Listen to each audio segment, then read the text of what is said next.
Devin Hester, you are ridiculous. The Bears are who we thought they were. And that's why we took the damn field. Now, if you want to crown them, then crown their ass. But they are who we thought they were. And we let them off the hook. Shut up. See that? That's your IQ, buddy. 0. Hungry Chicago, finally champions on this January day in New Orleans. This is the Barely Qualified Podcast with your hosts, Nick Labris, Jason Maxwell, and Drew Bailey. Hey, welcome back to another episode of Barely Qualified. I am Jason Maxwell. With me, as always, are Drew Bailey and Nick Labris. Gentlemen, BQ Army, it's officially Packers week. Finally, a Bears-Packers game deep in the season that has a ton of meaning. It almost feels like a playoff game, honestly. Jockeying for playoff positioning for the NFC North crown.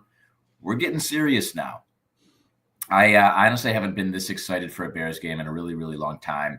You can kind of feel the excitement permeating through the entire city, the surrounding suburbs in Chicago this week. The networks can feel it too, as they've given the Bears and Packers America's Game of the Week.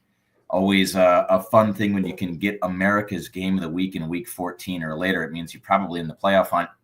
Tom Brady and crew are going to be there with us as well. So a lot to discuss on the show this week. We're going to break down the Bears, as we always do, their week 14 matchup against the Packers in Lambeau. We'll snuggle up and provide some of our locks in the gambling den. Before we dive into that, though, guys, I want to talk to you about our friends over at Glenrock Pop. Barely Qualified is proudly fueled by the fizz of Glenrock Pop, Lake County's legendary soda revival. Crafted with pure cane sugar, poured into classic glass bottles, and bursting with nostalgic flavor, Glenrock is more than a drink. It's a hometown icon. Whether you're sipping on orange or cream soda or Nick's personal MVP, the all-new lime, Glenrock is bringing the joy back to every corner of Lake County. Watch to catch their pop-up trailer in action? Wow, said that wrong. Want to catch their pop-up trailer in action? Then follow Glenrock Pop on Facebook for the latest event stops. Ready to stock up? Head over to glenrockpop.com to find retailers near you. From tailgates to game days, Glenrock Pop is the ultimate sideline sip. Don't just drink, celebrate. So with that out of the way, guys, Nick, the court, the ball, whatever you want to say is yours. Please take us through the Bears-Packers matchup like only you can. Absolutely. Thank you, Jay. Well, as all of our listeners undoubtedly know, it is officially Packers week. It's been Packers week for a couple of days now. We have ourselves probably the most important Bears-Packers game since, was it either the NFC Championship game or that last game of the season where, you know, the Chris Conte game, whichever came first. Yeah. I'm not 100% sure off the top of my head. But this is the most important Bears-Packers game in at least a decade. So, because even if you look back to 2018, the Packers were not a great team in 2018. I think they might have made the playoffs. I don't remember that off the top of my head either. But this is the most important Bears-Packers game in a long time. So a lot of excitement. You can feel it everywhere. You guys know, I live right on the state line. Bears, Packers fans alike. This is an exciting time. The big press, the big feeling I feel like I'm getting is that it's a little annoying, but even Packers fans are kind of like, okay, well, Bears are relevant. This is fun for the rivalry, which I don't love. Yeah. But it is Bears-Packers week, meaningful football late in the season. It's really all you could ever ask for. So we're going to dive right into it. As Jay mentioned, America's Game of the Week, which is a 3:25 kickoff at Lambeau Field. So we are out of our noon little comfort zone, but that's okay because we showed we could do this last week. So Bears at Packers, Lambeau, 3:25. Bears currently, as it sits right now, are plus 6.5 on that money or on the spread. Over under is 44.5 with a plus 270 money line, which is looking better by the second to me. As we mentioned, we got Tom Brady and Kevin Burkhardt on the call. Very exciting to get. I mean, this is. I don't know if you guys saw the coverage map of the 3:00 slate on Fox, but this isn't a nationally televised game, but it may as well be a nationally televised game. Yeah. This game will be televised everywhere except for I think Arizona and whoever the Cardinals are playing with the Rams, I think. So it's LA and Arizona. Everywhere else it's going to be this game being played. So essentially a nationally televised game. One thing I'm glad you added this, because this is an important uniform watch, very important stuff. And for a matchup like this, I would expect nothing less. We got the classics back. Packers will be in their gold helmets, green jerseys, yellow pants. Bears in their classic navy helmet, white jersey, and navy pants. Just the way it should be, just the way you close your eyes and imagine a Bears-Packers game at Lambeau Field to look like.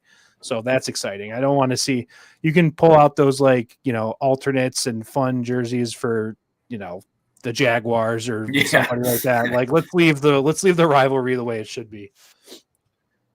But honestly, there's not a lot to say about this, because it's the game of the year at this point. I don't think there's any doubt about that. This is the most excited we've been as a podcast. This is the most excited I feel like Bears fans have been. 9-3 Bears at 8-3-1 Packers for sole possession of an NFC North and possibly the 1 seed. I mean, yeah, Jay, you wrote it down perfectly. I don't even think it's possible to overstate how big of a game this is. I mean, it's got me in the feels, man. I'm getting pumped up already, for real. No, that makes sense. I think the worst part is I think that it's doable. Normally there's this false hope, all right, we're going against, when it was Aaron Rodgers, you go up against the Packers in Green Bay and it's a big game. It's all right, we're fucked. I don't feel like that right now. You know what I mean? Yeah. Am I crazy? No. I don't think so. I don't know. Drew, what do you think? You how are you feeling right now? Are you feeling like the same hopeful excitement, but also just terrified nerves that we usually feel, or is there a little bit something different this time? I'm excited like I am every week for Bears football. It's that little bit of unease of we don't know what we're going to get every week. At least this season, it's been positive and positive ending, but there's just something different about Packers week that gives you a little bit more of that pit in your stomach of, what's going to come. It's going to be a tough fought ball game. What the Packers have done historically against us, and they're your greatest rival. So there's always going to be a different sort of anxious feel to it. Yes, I'm a little bit more positive than most in the most recent run ever since we lost 2 games. But I this one is just, it's hard to be completely all in positive on, because it's going against a formidable foe in the North. If it was a Packers team, that wasn't that didn't have a top 5 defense and didn't have Jordan Love and Toyotathon, maybe we'd be talking a little bit differently. But I'm always anxious for Bears games, period. But Packers bring just a little bit more anxiousness than most. See, I actually disagree with that. I think this is a very gettable Packers team. My feelings, Jay. You can't disagree with them. Well, I can. That's exactly. I can, and I will. No, we've been saying it all season long, and you're right, Drew. It is Jordan Love and Toyotathon. It's Toyotathon Jordan Love, but he just doesn't scare me. The defense is a different topic, but Jordan Love and the offense they don't scare me like they used to. And maybe it's because I know that the Bears can run the ball potentially at will, but I'm not as scared as I probably should be. I'll say that. But I feel something. I feel like this it could work out. I feel like the Bears could put a win up and surprise some folks. Jay, I want to be with you so bad. I want to be in that same boat as you are. But I mentioned this a few weeks ago when the Bears were playing the Steelers and we thought Rodgers was going to play. I just feel like that dog seeing a rolled up newspaper coming at him. You know what I mean? I'm just tail between my legs, just kind of whimpering a little bit. It's just, this rivalry has not been kind to us. Yeah, that's true. And since you have written down here, since 2010, the Packers are 26-5 against the Bears, which is absurd. Yeah. I looked a little bit deeper. Our lives. So since 1988, I might have an extra game because I was born in 87, but since 1988, Packers are 52-22 against the Bears. They have Oh. 30. They're 30 games above 500 in our lifetime, and that includes some okay Bears teams, like the end of the Ditka era into the Favre era. So yeah, it's been an absolute disaster our entire like literally our entire lives. Like that's not an exaggeration. Yeah, no, that's true. It's the So, boogeyman. it is lives the under your boogeyman. bed. Yeah. But two things. One, okay, I know that the Packers were not playing for really anything last season when the Bears beat them in Week 17. Yeah, true. But Caleb Williams and a lot of the same players that are on the team today went to Lambeau Field and they beat the Packers. I don't know if the people in this locker room have the same fear that the fans do, right? Because they literally just did it last season. Now, again, I know the Packers weren't playing for anything, and you can argue that all you want, but something about like just going into another team's building and winning a game, like it doesn't really matter the outside stuff. Like you've done it before. You have experience doing it, so you have that. And also, another pretty big thing is that this is a new era for Bears football. This is not the same old Bears. This is Ben Johnson Bears. Ben Johnson with a rebuilt offensive line, newly found elite running game.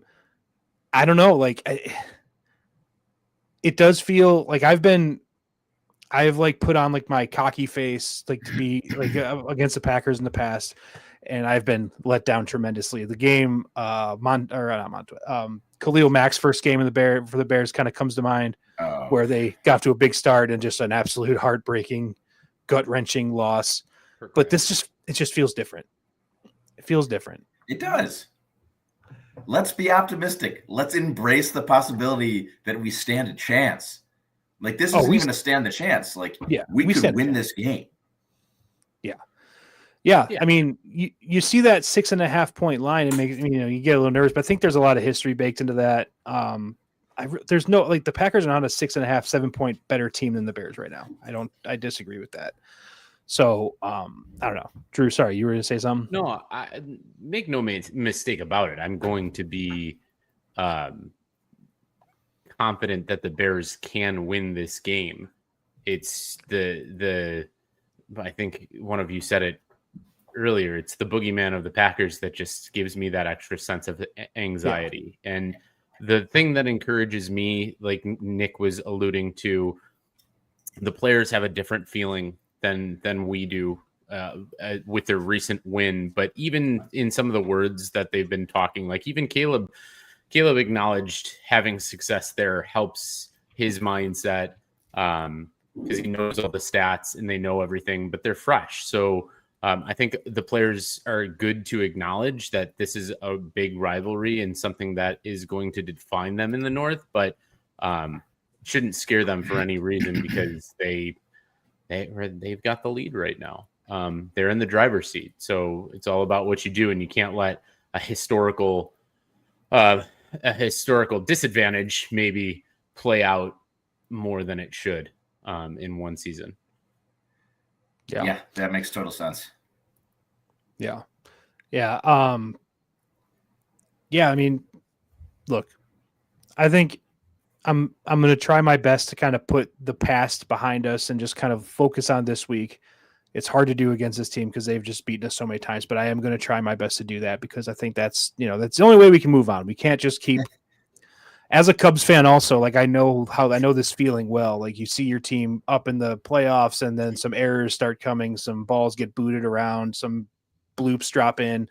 Next thing you know, you're losing and a guy with headphones on is being escorted out of the stadium. Like I know we've all been there. We've all seen it. We know it's a terrible feeling, but I'm just let's put it in the past. All right, this is a new season. This is a new era. Let's get it going. The big question though, why is Jordan Love so good during the season colloquially referred to as Toyotathon? Why? Why is this? He's not good in the playoffs. He's not good in the first 12 weeks of the season, but for whatever reason, this like 5-6 week stretch, he's Tom Brady. He's Dan Marino. He's whatever you want to say. Like he's the best to ever do it. And it's kind of crazy. It's like a Bermuda Triangle thing. Like it's just one of these like, wait, what the fuck's happening? Yeah. But like It just can't be like a coincidence. There has to be something. The stats are too crazy. Okay. Yeah. The stats are crazy. During the Toyotathon period, he and this is like a hilarious, like it's a funny thing to say, but like it's legitimately true. During the Toyotathon period for the last 3 seasons, he's 13-5 with a 32-2 touchdown to interception ratio, almost 70% completion rate, and 4,000 yards in just over a full season. That's 18 games. I mean, that's going to get you an MVP or two. Yeah. Like that's absurd. Yeah, that's insane. Like, And that's a full season, right? I mean, that's 18 games. That's a game more than a full season. You know, yeah. Why? I don't know. Yeah, I don't know either. And like it's the weather gets colder. I mean, obviously you warm up. I don't know. We need to be like that. There's a little voodoo that's like, oh shit, like the Bears have to play the Packers during Toyotathon twice, man. Can we get like a game earlier in the year? I don't know. Yeah, it's unfair. I don't love it. But you know what? I feel like the Packers' hold on the Bears is so strong and so significant that I almost kind of like, if you win both of these games, I feel like it's just over. Like we're just 2 teams playing each other now for the rest, like for the next like 10 years, you know? Oh, 100%. Like 100%. These 2 games coming up in the next 3 weeks are very, like, if you can go 2-0 against the Packers this season, I think Ben Johnson like just plants his flag as, you know, you honestly build him a statue, like for real. Like it's crazy to say, but like anyway, that's I think Packers fans would lose their minds. Like the thought of the Bears actually being a realistic dynasty type of a threat, and if they do go 2-0 this year, and walk into Lambeau and do their thing, and then I mean if you can get a win in Lambeau, I was going to say this too, and I know this sounds silly, but like I wish that the first game of the season against the Packers could be at home, because you might have that little edge to get a win, and then that confidence bleeds over when you travel on the road. Hey, we beat these guys, let's do it again. But my God, if you can get, you know, those 2 wins this season, like you were saying, Nick, it almost erases immediately like the last 10 years of history of being so lopsided, where just the reset button's pressed, and now the past is the past. Now we're thinking about now in the future. And that's got to have that would have Packers fans shaking in the boots. Now, obviously, we got to do that first. Correct. But it could happen. Who knows? Yeah. Anything is possible. But yeah, kind of to get where this game actually, just obviously rivalry aside, just in terms of the NFC North and where we all stand, Packers are currently 3-0 in the division. That, you know, that could, and there probably won't be any tiebreaker scenarios, right? Because the Packers do have that tie. So we don't really worry about tiebreaker scenarios. But you still, I mean, the Packers going 3-0 in the division, I don't like, we need to give them a couple losses in the division at least. They swept Detroit. So really we're the only chance to beat the Packers in the NFC North there is, because the Vikings probably aren't going to do it unless it's, I don't even know when probably week 17, I would imagine. And it's maybe they'll be sitting everybody. So that might, but right. But yeah, we need to give the Packers a couple losses in the division. Packers are currently riding in off of a 3-game win streak against at the Giants, the Vikings, and then they beat the Lions obviously on Thanksgiving. But yeah, I mean, I don't know. Like I keep going back to just how massive this game is and how excited and scared I am. We talked about that feeling a little bit against the Eagles on the Thanksgiving, like the Black Friday game. Excited to see where our team actually stands against a real opponent on the road, but also terrified because I don't want to be discovered as a fraud.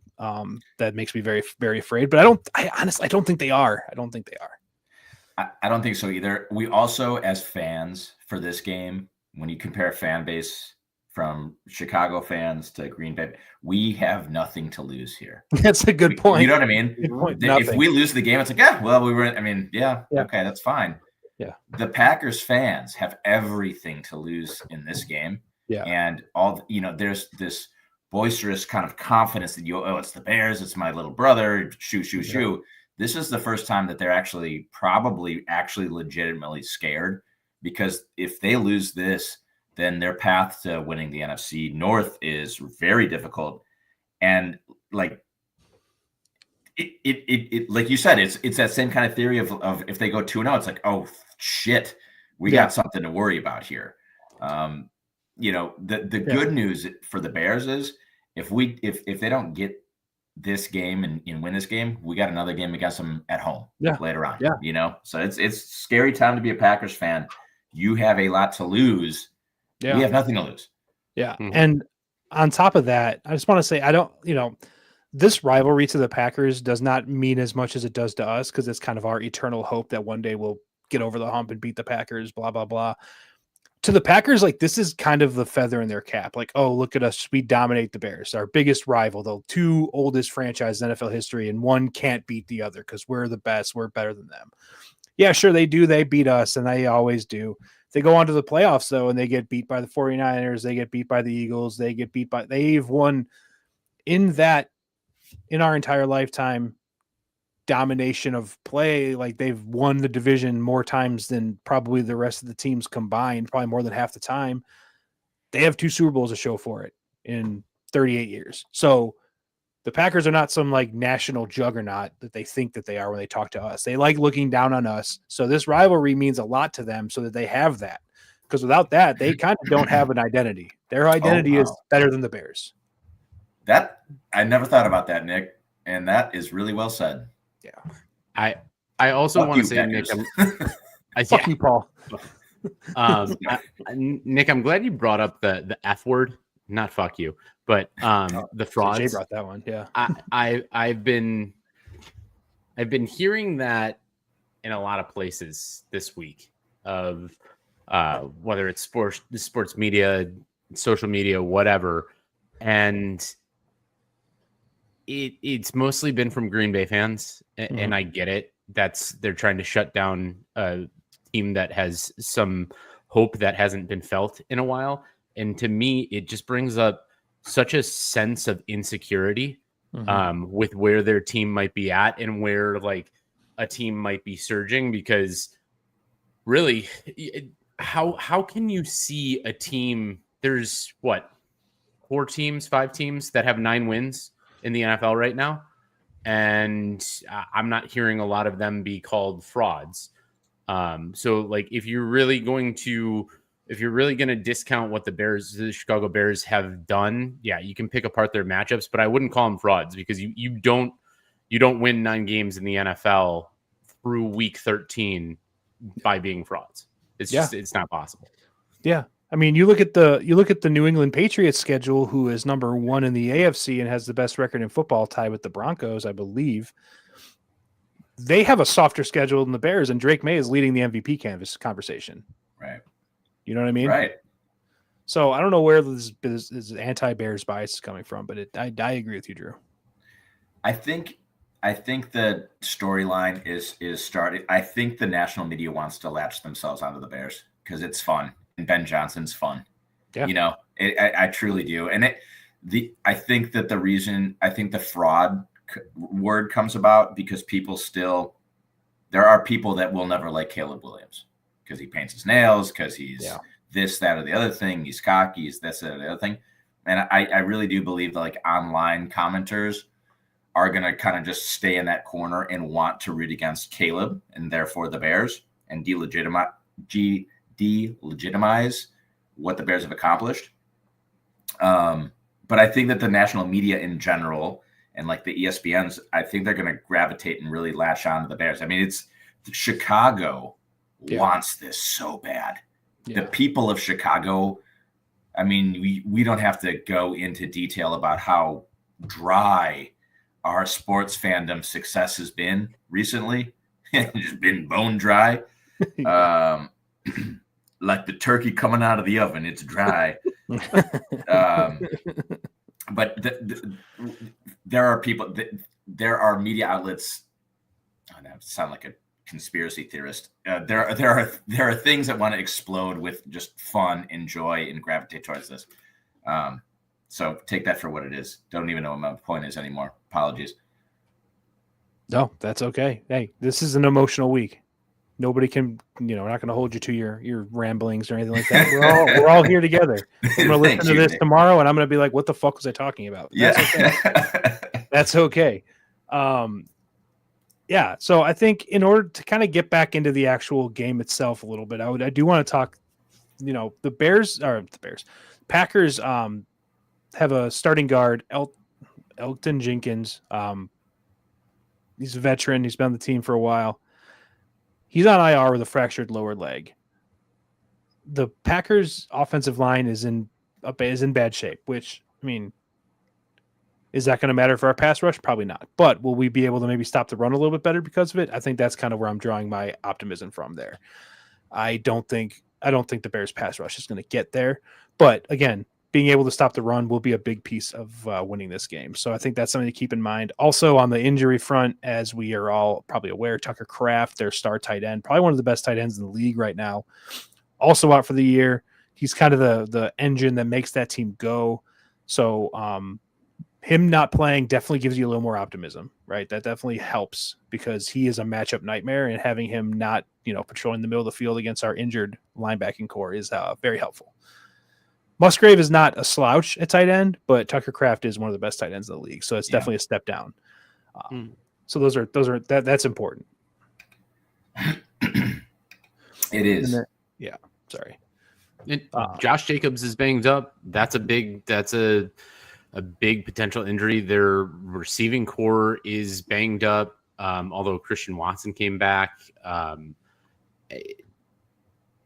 there's some things that really are going to dictate some of what the Bears do on defense, which Nick, you're going to touch on with the health factor. But really, I think this game more than the last few, the pass rush has got to be there. You have to make Jordan Love make some mistakes in this game. Jay loves to say this guy sucks.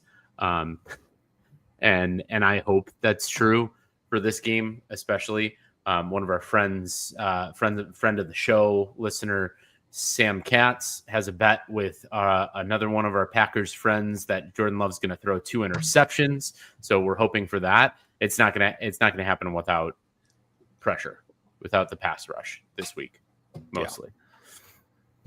Yeah, I mean, we're going to need to see a big game from Montez Sweat. I think that's for sure going to have to happen. Wouldn't mind seeing Dexter get some pressure up the middle too. Just really going to need an all-out team effort on defense. With all the weapons that you think about with the Packers, the running game, Christian Watson going deep, Romeo 5 sizes too big helmet. By the way, side note, Bears fans, when watching the Packers game, just be aware that they have about 6 dudes with the concussion helmet. So it's jarring to watch a Packers game sometimes. So just be prepared that will be on your TV. If you haven't watched a lot of big heads. It is shocking to see when you see like 3 wide receivers lined up with those things at the same time. It's a little shocking. Fall over. Yeah, just topple over a toddler. But they have the weapons. Jordan Love, very good during this time of year.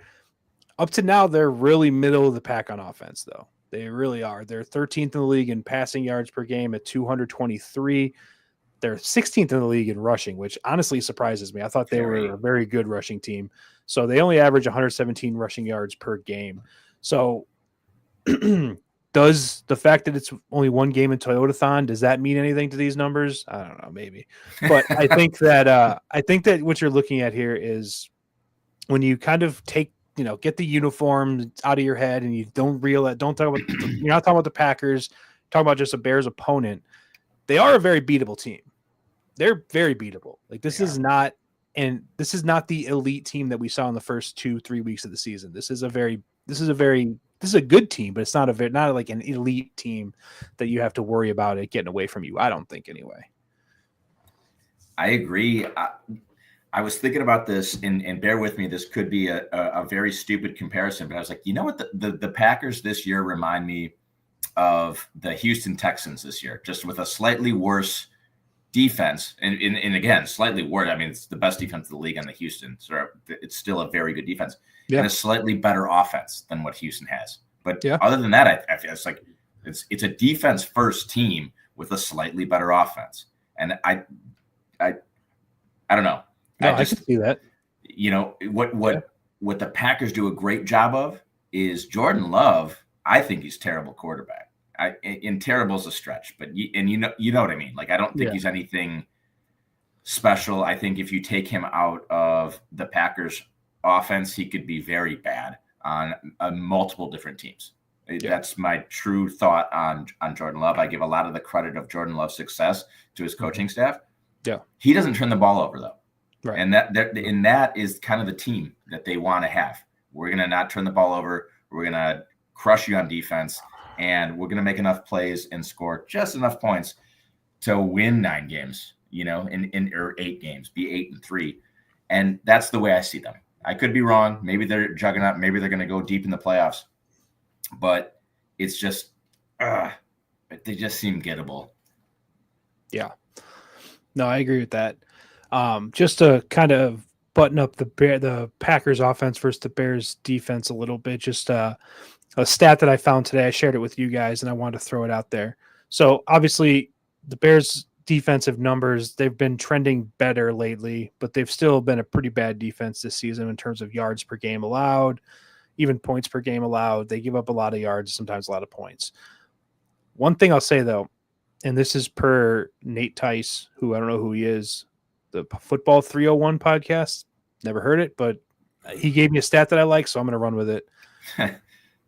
When the Bears don't have Kyler Gordon on the season, they are 28th in the NFL at success rate, at defensive success rate. When Kyler Gordon is on the field, which he will be on Sunday, they're 4th in the league in defensive fourth in the NFL in defensive success rate. That's a pretty big deal. Not to mention the fact, obviously, you got Kyler and Jalen back. It looks like, we'll talk about injuries in a little bit. It looks like TJ Edwards might get some run in this game as well. On top of the fact that we're going to get Sewell back this week as well in the linebacking core. So we're going to have the defense is getting healthier at the right time. Right. So there's the Bears defense. If you look at their averages and their stats, it's not going to look great, but I do think that this Bears defense is better than their numbers are indicating right now, especially with the guys getting healthy at the right time. Yeah, I agree with you, Nick. I mean, that stat, I had no idea about that with Gordon and everything. I think that is super insightful, and getting we talked about it a little bit last show. It's like the secondary getting healthy, the linebacking core against the Eagles. We didn't know their names, and they still did fine. The defense as a unit did better than fine. So, yeah. I echo that same. You know what I mean? Yeah, I do. Yeah. I just want the game to happen. I want to be in front of the TV. I know. I just want to watch it. Just want to watch it. We're gonna can transition over to the Bears offense versus the Packers defense, though. Jay, you mentioned it a few times. Packers defense is very good, borderline elite unit. They are 4th in the league in yards per game, 6th in the league in points per game. They only have 32 sacks, which is 11th. However, but they do not force many turnovers. They have 11 total turnovers in the season so far, which is good. Also, the Bears don't allow a lot of turnovers, give away the ball a lot. How do you want to say this? How should I say it? Bears don't turn the ball over often. So that's a good matchup. That's going to be a strength on strength matchup. In order for the Bears to win this game, really, like, you can talk about Caleb versus Jordan Love all that we want. You can talk about, the 2 offensive minded young head coaches. Really what it's going to come down to, in my opinion, can the Packers defense stop the Bears running game? If they can, it's going to be a long day for the Bears. I think that's it, Nick. If the Bears can run the ball with any degree of sustained success, they're going to be in the game the whole time and anything can happen. And that's it. That's really the big key. I think that's it. That's the keys to the game, baby. Yeah, I mean, there's obviously other things can happen. But what we saw in Philadelphia last week is just reinforced the idea that this is a run first team. Ben Johnson's run schemes are elite. And if the Bears can move the Packers the way they move the Eagles, then they're going to win this game. Yeah. I really do think it's that simple. I do agree. Although I want to say that I have a little bit more faith in the Ben Johnson mystique of not being so obvious with his cards. And yes, we do want to feature the run game, and the run game can dictate a lot of games. But I do think it's like that's the most recent thing that we put on tape is absolutely blasting a team, bending them over a barrel by running it down their throats. And everyone knows that. Everyone's seen that. Every national media news, even the Green Bay Packers, everyone has scouted that. They understand that's what you have to stop. So I think Ben Johnson is going to have a good scheme of, okay, if that isn't working, how am I going to transition quickly to something that will have a little bit more success? How am I maybe early going to implement the play action to just catch them by surprise? I don't necessarily think that it would be a bad idea for Ben Johnson to start with trying to get some success in the pass game.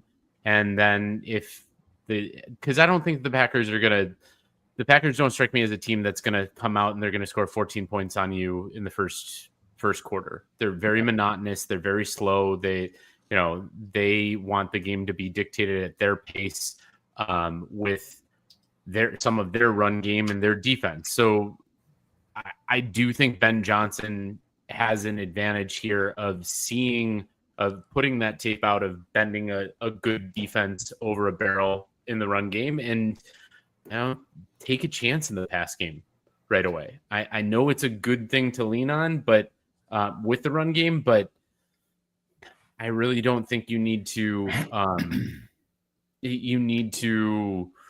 just rush the ball for 280 yards to beat this Green Bay team. Yeah, and I may have oversold kind of my point there. I wasn't trying to say the Bears can only win this game with like a 6 yards average for the whole game on the ground. I will say that if this game turns into Caleb dropping back 40 times, that makes me nervous. Not because of Caleb, but because you got Micah Parsons there. I just, like anytime you're dropping back, 30, 35, 40 times in a game against a Micah Parsons, or, there's not a lot of people his level in the league. When you have to do that, it's cause for concern. That's when the turnovers start. That's when the forced fumbles happen. That's when the tip passes, interceptions happen. So that's more my concern about passing the ball. I do think Ben Johnson is elite at, and he's said this from day one. One of the things he wants to do is he wants to have a formation where the defense thinks they know what's coming and then do the opposite of what they think, right? Like that's kind of what his whole scheme is like, I'm going to show you a formation we've run out of 99% of the time, and I'm going to throw it over the top. That's what I'm going to do. Or I'm going to come out, I'm going to spread you out, and I'm going to run, I'm going to pound the rock up the middle. So that's what his MO is. That's what he's good at doing. So I do think that he will be able to do stuff like that. But the Bears do need to rely on the run game, because you're not going to throw the ball 30, 40 times. Because I would imagine Caleb has between 20 and 25 pass attempts in this game. So, yeah, I'm not saying the Bears have to go out there and run for 250, 280, 300 yards, but I do think that the run game is going to be the main piece of the offensive attack. Correct. And that's what our offensive line does best, obviously. Yes. As we've seen, that's what offensive lines like to do more, period. Oh, yeah. Go out and hit somebody and get to the second level and mush them and put them into the ground. But I do think there's some room to take advantage of that mentality that people have seen. And like you were just saying, that Ben Johnson can catch people by surprise. That's why you go out and get 2 tight ends that can catch the ball and can also block. Yeah. Because you can surprise them big time. Absolutely. Yeah, no, for sure. I mean, look, Ben Johnson's going to do what he knows that he can get. Like he's the guy. I'm just a idiot with a microphone in front of me right now. I don't know what the hell I'm talking about. Ben Johnson, he's gonna have the team prepared and ready to go, and he's gonna have those play action deep shots dialed in. He's gonna have the run game dialed in. He's gonna have everything he needs. So I've said this many times, and I cannot say it enough. Like I'm 100% full faith in Ben Johnson at this point. He can do whatever he wants, and I believe he will do the right thing. So yeah, we'll see what happens there. Talked about Micah Parsons a little bit. He's a problem. He's third in the league in 12 and a half sacks. By the way, Myles Garrett has 19 sacks on the season right now. It's crazy. I know we're not going around the league, but that's an absurd number with 5 games left this season. That's absurd. Nick, I am so glad that you said that. I almost, when I was looking up how many, like I Googled how many sacks does Micah have, because we got to put that in there. Yeah. And the leaderboard showing the Myles Garrett with 19. I was like, wait, what the fuck is, like, the record's 22 and a half. Yeah. Maybe 22 and a half. He's got 5 games left. Yeah. Okay. We get to play every game he writes 25, I think, on his hand or his like wrist or whatever. Cause he's going for 25 sacks this season. I'll probably That's like his personal goal. He might get 30. Like honestly, he's a monster, but yeah, I feel welcome to the NFL, Ozzie Trapillo. You're going to go up against Micah Parsons this week, and in a few weeks, Myles Garrett. So next week, yeah. So good luck. It's going to go Myles Garrett, Micah Parsons, Myles Garrett, and then Micah again. Oh God! And then you got Aiden Hutchinson at the end of the season too. Oh my God! Yeah, and then is one of the Bosa's still in the 49ers or no? They still have a Bosa, don't they? Yeah, they got a Bosa. They got a Bosa. He is out for season, but they got a Bosa. Yeah, they got a Bosa. Okay, all right. But I mean, come on. The scary thing about Micah too is there's a lot of movement to his line to where he lines up. He's everywhere. And that's as much as our formations he's going to probably match up against Ozzie a lot, but as much as our formations and our movement between our shifts and our motions, Micah Parsons does the same amount of movement. And that's what scares me mostly is you just never know where this guy is going to be. And you don't know how to block somebody that is essentially kind of a ghost, and he does a lot of. It's like a rover on a softball team. Yeah. But yeah, if we could limit this guy to 1 quarterback sack, I would be very happy this week. Yeah.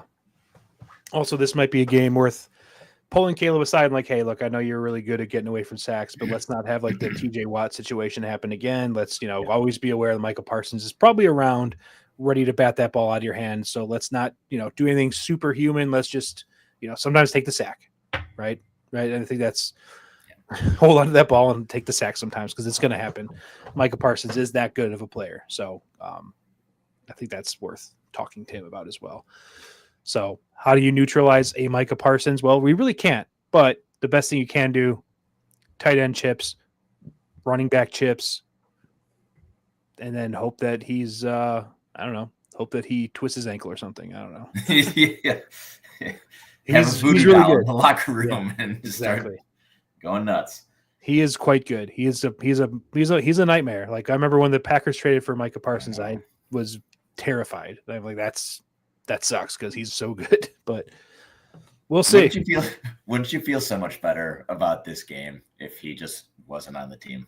Yeah. I mean, their defense outside of him is like, they're fine. They're good. They're not a bad defense, but he brings them to that next level. Like he is what makes them that like top 5 defense in the NFL. And John Gary's good. They're good. Yeah. You've got good pieces to that defense, but yeah, it's all about Micah. I mean, Micah made this Cowboys defense like okay for the last like 3 or 4 years, and they are terrible. They're terrible without him. So, anyway, all right. So I don't know. anything you guys want to touch on before I get into like injuries and stuff? Drew, No. oh, sorry, Jay, go ahead. No, I was gonna say not really. Yeah. The secondary doesn't scare me that much. No. Too. Like, I mean, Xavier McKinney's good. They got rid of who's the cornerback? Fuck, what was his name? He's on the Eagles now, I think, or he just got cut by somebody. Annoying guy. Hated him. I always thought he was overrated anyway. What was his fucking name? But I feel like their secondary is elevated by their pass rush, so that's always something. There's not a lot, even though this defense is top 6 in the league. There's not a lot that actually scares me on paper other than their pass rush. So yeah, that name was Jair Alexander. Thank you. Yeah, thank you. I typed in Google, or I Googled annoying Packers cornerback 2023. Jair Alexander. I always thought he sucked, to be honest with you. He had some picks, but whatever. Super anyway, overrated. Yeah, I know the secondary. The secondary can get got if you get time. That's the thing. You need time. You need to take care of Micah Parsons, get time, and then I think you can. I think you can do some damage on the secondary.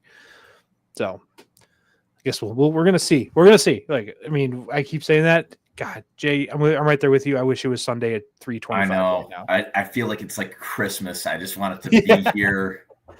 Yeah. Which is honestly like that might be a sign that this won't like the like in the back of my mind, like I'm not at because like I specifically remember the Bears Packers NFC Championship game against Rodgers when we had Cutler. I remember being like, I don't want this game to happen. I like the idea of the Bears being the NFC Championship game. I just want to delay it another month because I do not want to play the Packers and just lose because there's no I when the game kicked off, I was like, all right, we're gonna win this game, but like every second up to that, I was like, they're gonna lose. There's no chance. They have no chance to win this game. And Drew, they lost. We were at ISU for that game, 2010. Yeah. Who was the backup quarterback who came in? Good God. Caleb Haney. Yeah, thank you. Yep. Bad. He actually looked okay in that game until he threw that pick to the fattest guy on the field. Well, that's he did. He threw it to I know he did. BJ Raji. That was his name. Oh my Right. God. Fucking Yeah. BJ Raji. Oh, boy. Hey, I have a stat for you guys, real quick. Let's hear I just looked it up. The last quarterback that took us to the Super Bowl, Caleb has better stats than. Do you guys remember who that was? Wait, what's that? To this point of the season, sorry. You mean Rex? It was Yeah, Rex. Yeah, who else could Sexy it be? Rexy. So Well, yeah. hey, Yeah, sorry. Let me go through the Rolodex of all the Super Bowl Yeah, things. it's like, I don't know. There's only like one to choose from. I saw the stat. So Rex had a 52% completion rating, or completion percentage, 19 touchdowns, which Caleb also has, 17 interceptions Oh my god! to this point in the season, and I think something like 2,500 passing yards. So To be fair, I think Rex threw all 17 of those picks in like 4 games. I think he did. I think he had like a couple of 5 interceptions. He did. I'm pretty sure he threw Yeah. 5. Oh, no, he did. I'm pretty Yeah. sure he threw 5 against the Cardinals on that Monday night game. I'm Yes. almost positive he did. Oh, God. Anyway, yeah, no, that's fun. I mean, Bears offense was good that year, so if he's having a better year than that, I'll take it. Bernard Berrien, baby. Just go routes. Just go routes. That's it. That's it. All Hey, the Go routes. routes and literally nothing Thomas else. Jones Nice. said Benson. That was Yeah. the dual monster right Oh, there. God. Yeah. Said You got Moose. smoking his weed. I don't know if you remember that coming out of college. That was like a big deal. It was like he might be a pot smoker. Oh no. Tom Rinaldi reporting live. Like, all right, dude, chill out. Like, college kid smokes weed. Fucking headline news. Yeah. Jesus. God, Bears took him at like 3rd or 4th overall too. Yeah. Yeah. Anyway, don't need to go on that road. Nope. All right. Okay. Well, we're gonna go into the injury report. We've kind of touched on it here and there as we've went through it. Big news for the Bears. Linebacker TJ Edwards has been a limited participant in practice this week, both Wednesday and today. Don't know if you're going to get enough practice time out of him to bring him back in the lineup this week, but he might get some playing time. I doubt he starts just based on his limited participation, but you might see him on the field a little bit. But I mentioned this earlier, Noah Sewell, linebacker. He's a reserve linebacker, but he gets a lot of playing time. He's been the one that's filled in mainly for Tremaine Edmonds since he's been on IR when he's healthy. Noah Sewell, he is a full participant in practice this week, and he has actually looked pretty good when he plays. So seeing him back at practice, probably going to play this week. That's good news for the Bears linebackers. Rookie Ruben Hippolyte, who looked good in the preseason, who has also been kind of a guy we've, kept our eyes on, especially during the preseason. He is also not going to he's probably not going to play this week either, again, with a shoulder injury. He hasn't participated in practice this week. So basically you're basically going to get your Noah Sewell along with maybe TJ Edwards, but likely the linebacker by committee that you've kind of been rolling out the past 2-3 weeks. But I'm not too worried about it because they've been playing pretty well. They have been. I have no reason to be nervous about them against this team than I did. They played well against the Eagles. I think they can play well against this team.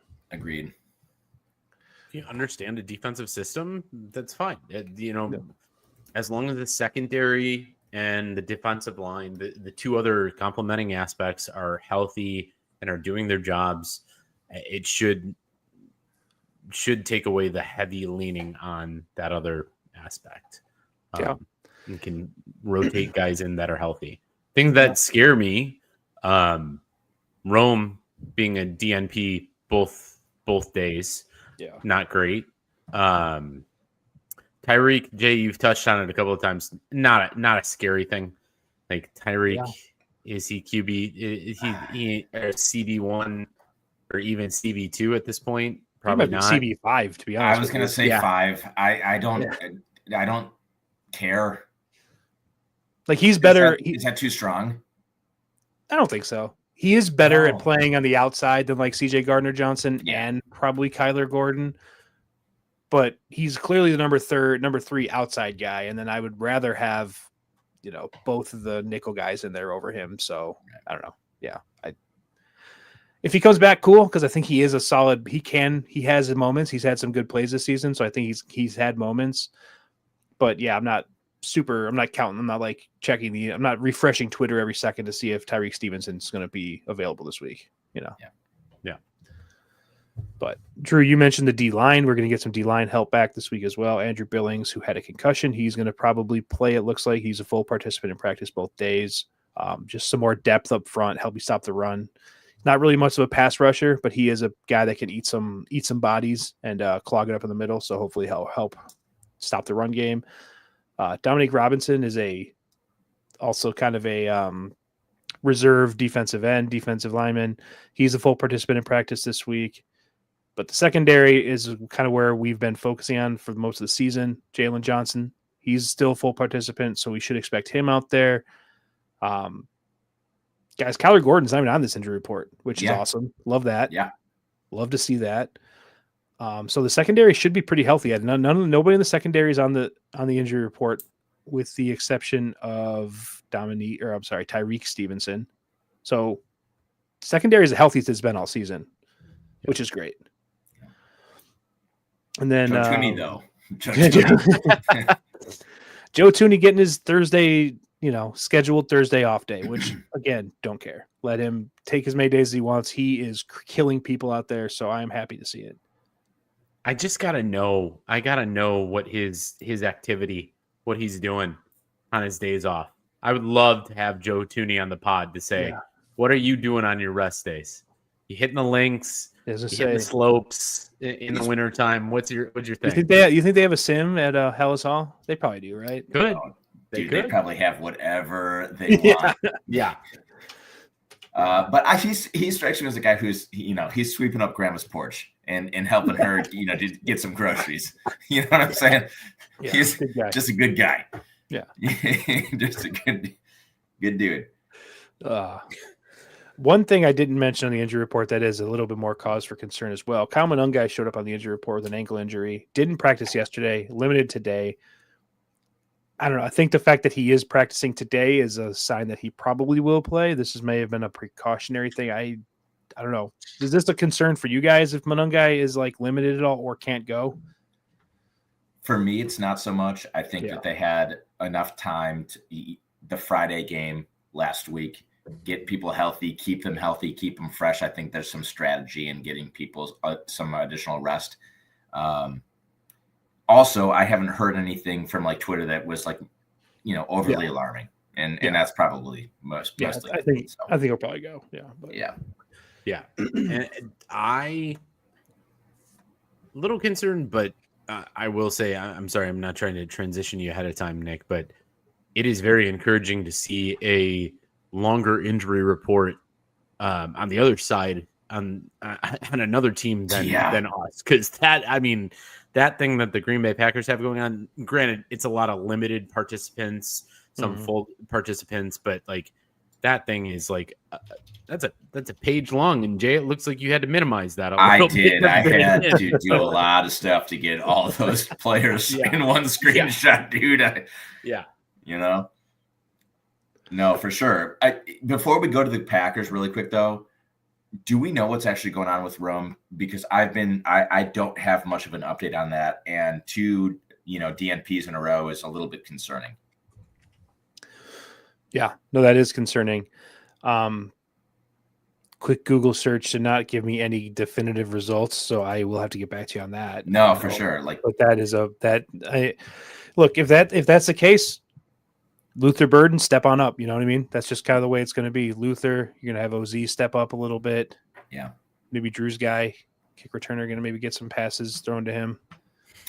Duvernay. Yeah, Devin Duvernay. Fucking God, Duvernay. the Lions just do not stop scoring. No, this is crazy. Anyway. That over though, Drew, you called it. Yeah. Oh God. We're sitting at 73, about to be 74 points in this game. Good Lord. That's a lot of points. Okay. Yeah. Turkey. Touchdown. Hope you're not going against any Lions in your fantasy matchups this week, especially if you're like me and need to win to have a chance at the playoffs. But just 23 more yards out of George Pickens, please. I know, Drew. Yeah. Anyway. Yeah. Packers injury report. Yeah. Like we said, very long, a lot of limited participations, not really a lot of guys that are not participating. I'm trying to skim through this. I mean, I'll tell you what, Jaden Reed coming off IR, being a limited participation, or participant both weeks. I think he is their best wide receiver that they have of their wide receivers, not including obviously Tucker Kraft, but I think he's their best wide receiver they have. I hope he doesn't play. It just gives them more options to go to. And again, I said Josh Jacobs has been limited, and he was very highly considered of not playing last week. So, like, if something happens to Josh Jacobs' knee early, he could be out for the game. So that's something to look into. Not that you want to injure a player. Yeah, you do. We do. Yeah, I mean that's a facet of their game out of play. Yeah, bury him. Yeah, no Kirk Rogers here. Yeah. I know this list is extraordinarily. I'm sorry, Nick, no, go ahead. Go ahead. Nope. Okay. I was going to say the same thing you're going to say. I think. Cool. Go ahead. I was going to say I know it's very long, but the ones that kind of stand out: Lucas Van Ness, a couple back-to-back DNPs. That's big. Quay Walker is good to go. So that's a little bit of a bummer, but that was kind of a bit expected. Those 2 were the big ones that like stood out to me. Injury already hit on Josh Jacobs, lingering injuries there. So let's see how healthy he truly is this late in the season. Running backs. I think what was nice about what the Bears did is they gave DeAndre Swift a week off, right? They kind of gave him the Bears had their bye week so early in week 5. Mm-hmm. DeAndre wasn't feeling 100% right. So it's like, hey, you know what? Take the week off. Have your bye week. Have your second bye week. Josh Jacobs, like it's crunch time now. It's so, you got to go. He's probably 80%. Who knows? So that's what I want to throw in there. God damn. Yeah. Just missed him. But yeah, like the Packers, their entire wide receiver core is on here, but they all participated in practice in some some way. Jaden Reed obviously is a little bit of an exception coming off IR, but besides him, Matthew Golden's on there with a wrist, limited. Dontavian Wicks, limited ankle. Like, these guys are probably going to play. With, again, Jaden Reed, who knows, because the IR situation makes it a little bit more interesting. But most of the guys, even Jordan Love's on the injury report. He's going to play. Right. Obviously, it's like these. This is a very long injury report, but it's all limited or full participation, with the exception of like 2 guys who are not super major contributors to the team. Van Ness is pretty good, but he's also like kind of a reserve now. That they got Rashawn Gary. Obviously, they have Micah Parsons and then him. So he's kind of a reserve end anyway. Yeah. Can I just really quickly point out a ridiculous stat that they just said on Amazon Prime right there? What? For, Jahmyr Gibbs now has as many touchdowns as Barry Sanders does before the age of 24. That's nuts. Oh, wow. 47 for both of them. Like, Jesus. That's pretty crazy. I'm in a work league that's fairly competitive, and I have Jahmyr Gibbs and Christian McCaffrey. And that's all I need. The rest of my team is absolute dog shit, but it's absolutely dominating with those 2 guys alone. In like a PPR league, it's phenomenal. Yeah, that's crazy when you consider how many touchdowns like David Montgomery's kind of vultured from him too over like the time he's been there. So like that's insane. That's truly insane. Before turning 24. Yeah. Yeah. Good God. Woof.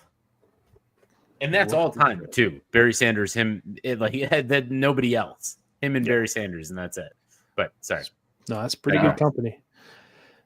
Pretty good. Okay, so injuries done. Check. What else? Anything else you guys want to touch on Bears before we kind of kick it to some other segments? I mean, I know we didn't really get super into X's and O's, but what the fuck do we know? You know what I mean? Yeah. This is it's an emotional week. So let's stay in the emotional realm, Yeah. I agree with you 100%. That's kind of why we steered the conversation this way, I think, because we can break down X's and O's a little bit, but at the end of the day, like, it's all about the passion and the emotions this week. This is what Nick, you say this all the time. This is what sports fandom is all about, is this week right now. Yeah. Yeah. It's David versus Goliath. It's this ability to just be like, I'm looking forward to something. And this is bringing me immense joy. The anticipation. That's what sports is all about. Let's go. Yes. How you beat the Packers, you beat the Packers. That's it. Yeah, that's it. You goddamn meatheads, nerds. Play football and you win. That's how you beat them. Oh my God.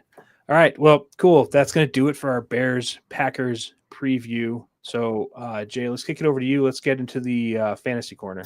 You got it, man. So, fantasy corner is brought to us this week by Chuck's Southern Comforts Buffet. So, hey, BQ Army, are you looking for your next great place to enjoy a Bears game with great food, drinks, and people?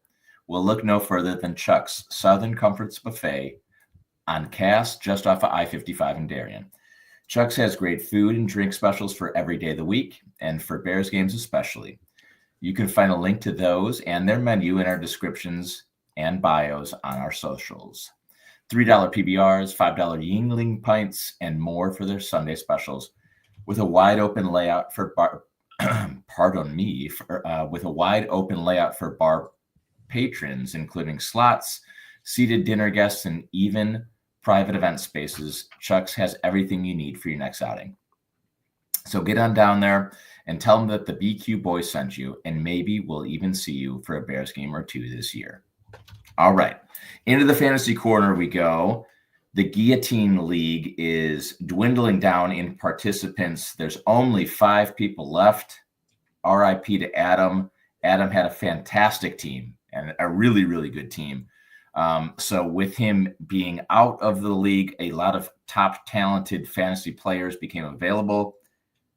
JSN, CMC, James Cook, Justin Jefferson, Tyler Warren, just to name a few, right? I mean, that's pretty elite.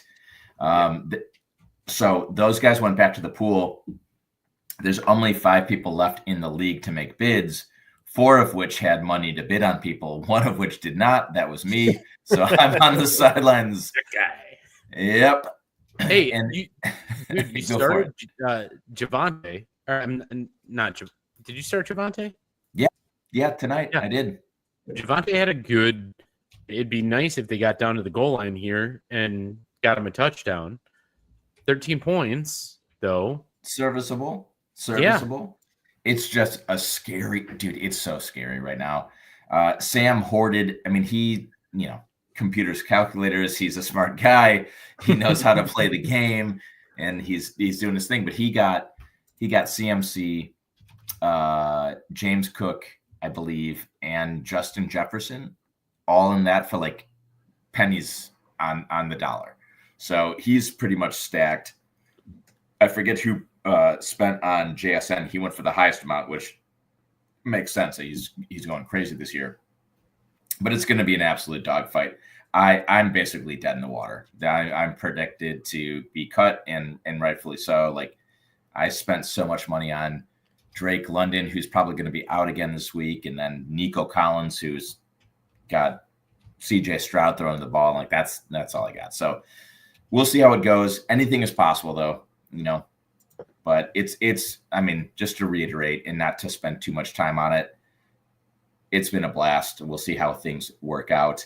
Sam, Mark, and I have a text chain that we're always talking about, how fun it is to just be this far along. And, I'll dig my own grave this week, and we'll see what's going on.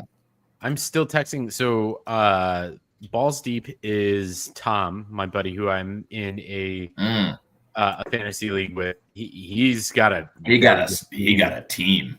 Yeah. Anytime Hester is Eric. Eric's still in, buddy that we golfed with. Jay, I can't believe I forgot that was him at the beginning of the season. Eric played simulator golf with us a couple of times. Absolutely. That Great was guy. Eric. And then, we got 2 other great teams. I'm excited watching this with you guys, because this is a fun league. We want to run it back. I don't think you're out by any means, because all it takes is one guy on these teams to just hit a dud. That's all it is. Everybody It else really is. studs. Yeah. It really is. I think your boy Tom is going to be A-okay, because he has Jahmyr Gibbs in the lineup, staring down 37 points already. So that's hell of a way to start out the week.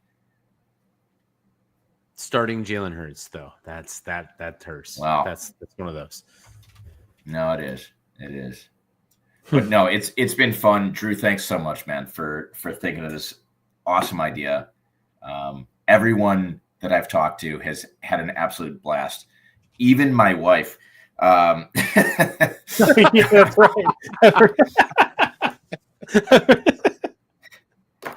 No. So let's move on to the fantasy pick'em, where we are still all alive in this one. I don't even know what to say. I don't know what to say anymore about how embarrassingly bad I've been doing. Nick, you had a great week, so great picks. But we're through 13 weeks. Nick, Drew, you guys have been keeping it pretty close. Nick had a great week, pulled ahead by a good amount, 779.48. We'll just call it 779 into the season. Drew, you're at 736, 737. And then I'm still just pooping my pants. It's about 600 points. So, Nick, I don't know. You saved your elite level players for this week. Patrick Mahomes, Bijan Robinson, Rashee Rice, they all delivered. And you had such a good lineup in those 3 that you were even able to allow Zay Flowers to go negative points and still dominate the week. That was pretty cool. Yeah, that was good. I can't stress enough how much the Ravens just let me down this week in a lot of different areas. That was pathetic. But yeah, all in all, good week. It was a good week. Yeah, I dipped into Lamar, big mistake. Yeah. I also dipped into the Ravens on the betting side of the things when Jay had a little too much bourbon on Thanksgiving and then started letting live bets fly, and they flew away. They never returned home. Daddy had to go get milk and never came back. So anyway, yes, let's get into week 14. Okay. So for week 14, Nick, we're going to start out with you. Drew, you're going to be in the middle. I will wrap us around. Let's start to pick some fantasy players for this week. Yeah, sorry, you said I'm starting? Yeah. All right. I'm going to start. I'm going to go a little bit less marquee than I did last week. I'm going to take RJ Harvey this week, running back. He's got a favorable matchup against, I believe, the Raiders this week, who stink. So I'll take RJ Harvey right now to start and see how that goes. That sounds Yeah, I'll good. take Jahmyr Gibbs. Yeah.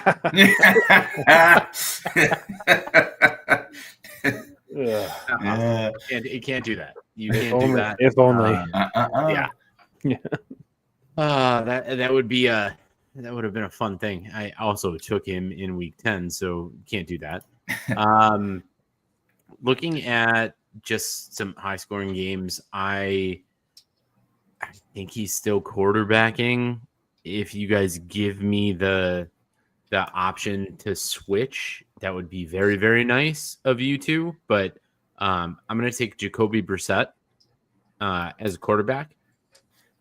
And with the option, I mean, I'm buying the option if Kyler is healthy to switch off that, or to switch off something else if he gets dubbed in early. Totally. Yep. You got the Cardinals quarterbacks, whoever's starting, that's fair. I think you probably want it to be Brissett. You know? I do. I definitely do. Yeah. Excellent. Okay. Let us wrap around. I am going to take the touchdown legend himself, Devontae Adams. I'm going to go and fill that in at the wide receiver position. Dude's just, I mean, it might not be the most receiving yards, but for whatever reason, he's just lighting up touchdowns this season. And I will wrap around with Cortland Sutton. I like the matchup against Las Vegas this week. Yeah. Mm-hmm. Makes sense to me. It's been a spot on place for Bo Nix week by week. The reason I took Jacoby is because I did not want you to take the wide receiver that I had. I want Marvin Harrison Jr. I do think that Jacoby finds him in places, and they're going to be down against the Rams. So just throwing at all times. So give me Jacoby, especially in the dome. Give me Jacoby and give me Marvin Harrison. Probably not going to win the game, but they're going to throw the fucking hell out of the ball. The stack god, Drew, stacking again. All right. Me, right? I'm sorry. Yeah. Yes, sir. Yep. Okay. All right. I will take my wide receiver here. I'm going to take Terry McLaurin.